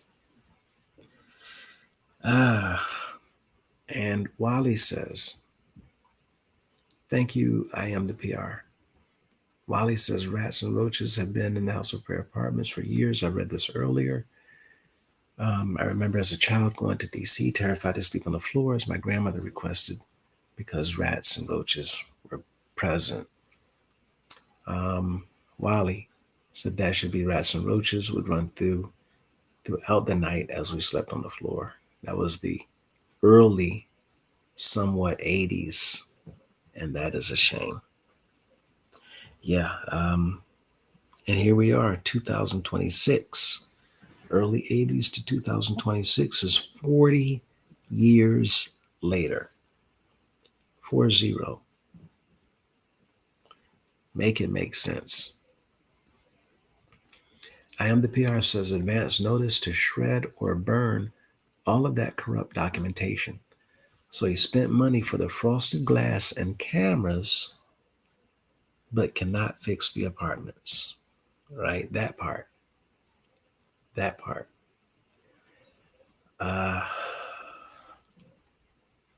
What can we add?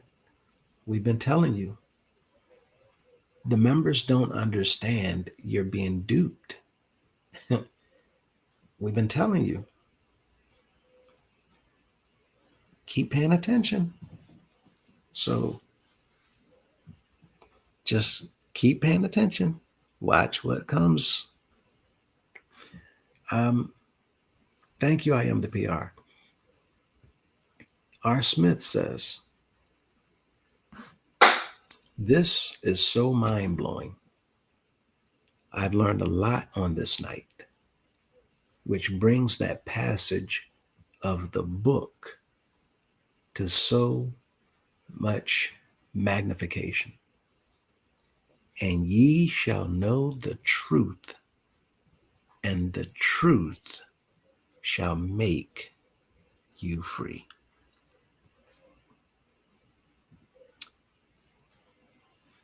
Let's say 2 words. 100. Actually, that's 2 words. Let's say 3. 100%.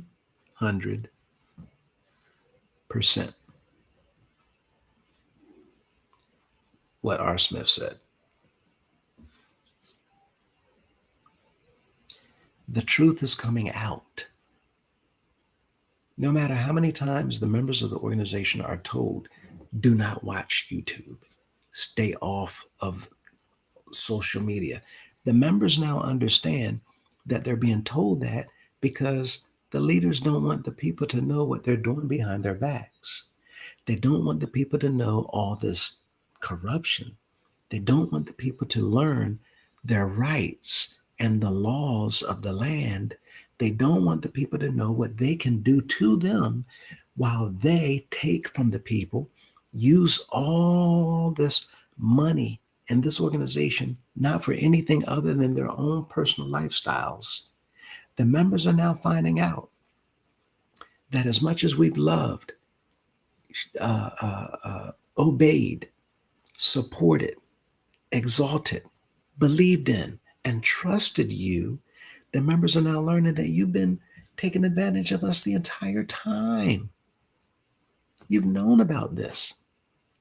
And for an individual to rise to the bishop seat, only for people to hear, wait a minute, that's how you treated a member who came to you about what they went through or what other people endured from the leaders?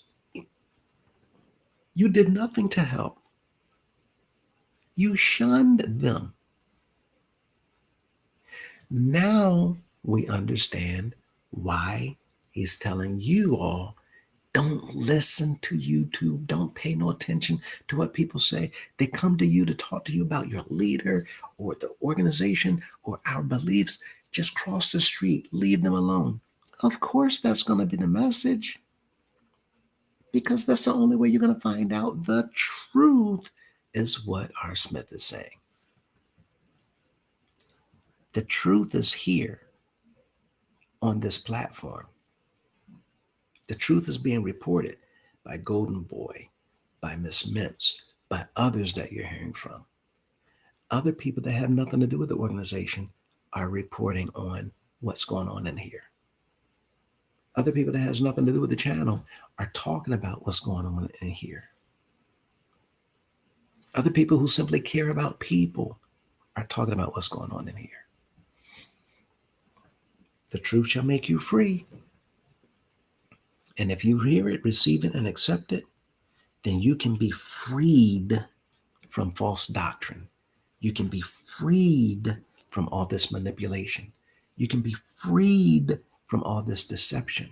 You can be freed from the actual abuse.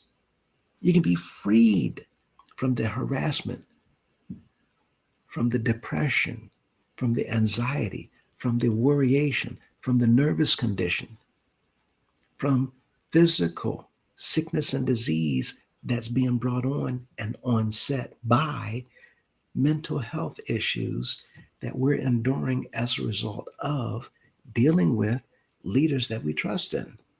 We can be freed from all of that. And just like our guest, we can begin to pursue mental health, because now we're aware. We're aware of what they've been doing. We're aware of them hiding.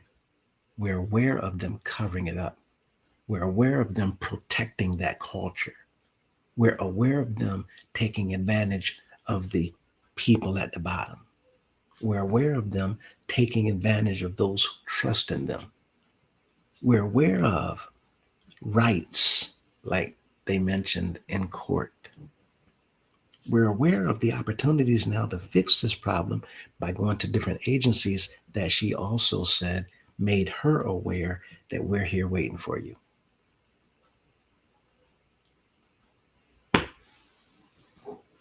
We're now aware. Thank you, R. Smith. I Am the PR says, to date, Cunningham still won't talk to you. Right. Remember the sermon? I ain't got time for you. I remember it well. I ain't got time for you. Who are you? You ain't nobody. If I'm not mistaken, that was in Buffalo, New York. 2000, if not 25, it was 24.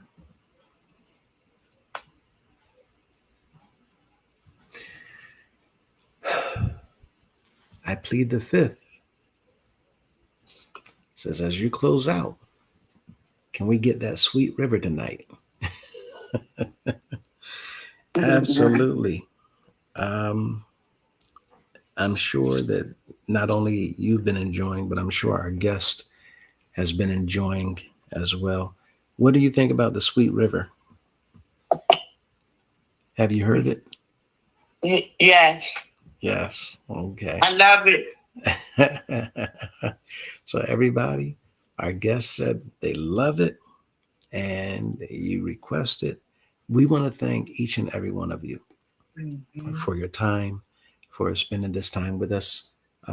We didn't know that it was going to go this far, but we also didn't know it was going to be this heavy. We didn't know that. No apologies.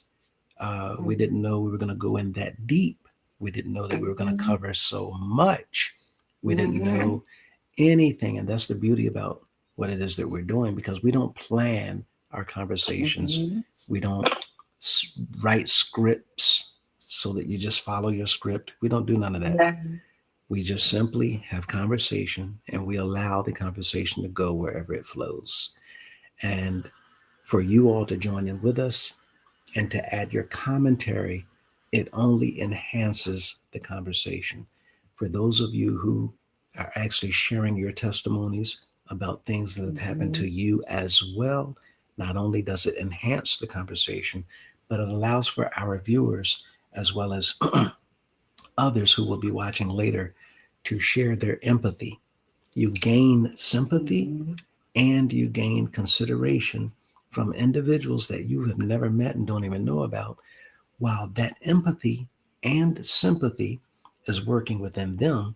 They will now reach out to others to tell others, hey, you need to watch this video so that we can go out and tell other people what's going on in that organization, whether it's the House of Prayer, whether it's any other organization. It helps us to be able to help others. So we thank each and every single one of you for your contributions, for your participation, for commenting. We want to thank Miss Mintz, who had to excuse herself earlier tonight. We want to thank Golden Boy for joining in with us tonight. We want to thank our guest for sharing her story and giving us details about things that she did not have to tell anyone whatsoever. We thank you for your boldness. We thank you for your courage. We thank you for your faith. We thank you for your trust and leaning on our Heavenly Father. And we thank you for your endurance and for everything that you endured through your experiences. But most importantly, we're glad, we're grateful, and it does us immense joy to hear that you're doing much better and that you feel happier and that you're more content and more joyful than ever before. And that's a testament to all of us as to how you can turn your situation around by seeking your mental health. Make it a priority. Do what's necessary. I'm going to go ahead and drop a plug in here, and I'm going to mention um, Zig Ziglar, Ziglar. I'm also going to mention Oh Les. yes, I love Zig. Hmm. I'm also going to mention Les Brown. I'm also going to mention Jim Rohn, Rhon. Those three names are staple points in this type of platform for this type of subject. They are, their approach, they're so dynamic in how they confront individuals that has dealt with unresolved hurt, that they will touch you in a manner that will motivate and encourage you to get up and to get on the move with pulling your mental state up to such a point that you begin to heal just by listening to their words of encouragement. You can find them online. Zig Ziglar actually has a 7-hour presentation. If you look that up, Zig Ziglar, 7 hours. Jim Rohn has multiple 4-hour presentations. Les Brown has several 2 to 4-hour presentations. All of them, just listen and just sit back. The last one I'm going to mention is a bit raw. And there's a reason why he is a bit raw. But he has work that he's done. And I'm not in a paid endorser. I'm not getting anything for bringing these names up. I'm only sharing things that I've passed on to others because I've actually utilized these things as well. But this individual is a bit raw, and there's a reason for it. But there's some work that he put together called Awaken the Giant Within. And the person that put that course together is Anthony Robbins, Robbins. Awaken the Giant Within. If you tap into these resources, you'll find them online for free. One last audiobook titled Who Moved My Cheese? To help you prepare yourself for change. Because as you begin to pull yourself out of a mental slump, a lot of people don't because they fear change. Listening to this 45-minute audiobook, Who Moved My Cheese? Will push you so far into a moment where you're encouraging yourself. It's just like that song, encourage yourself, right? To make about change, bring about change, especially when you don't have a support group, when you don't have the leaders and the teachers and the pastors and the counselors around you to reach out to. If you're on your own, you feel that there's nobody to go to, if you feel that you're all alone, then I'm telling you, you're not. Go to YouTube and pull up these resources. You will absolutely not regret it. So, with that in mind, to our guest, is there anything you want to say last before we close out? Keep spreading the love. Forgive, forgive, forgive. Everything's going to be all right. I'm a witness. We thank you so very much. We thank you all for your attention and for giving us your time. Once again, Golden Boy, Miss Mintz, we thank you all too. Have a wonderful, wonderful night. We hope to see you all in the next video. Take care, everybody. Love y'all. And they get ready to listen to Sweet River. Yeah.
Commit your ways unto the Lord.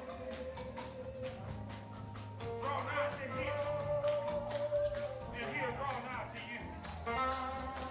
He said, although your sins may be red as crimson, he said, I'll wash them white as snow. Lord, how far have I strayed? Lord, if I strayed away from you, I want you to take me back. Take me back, Lord, to that place where I first received you.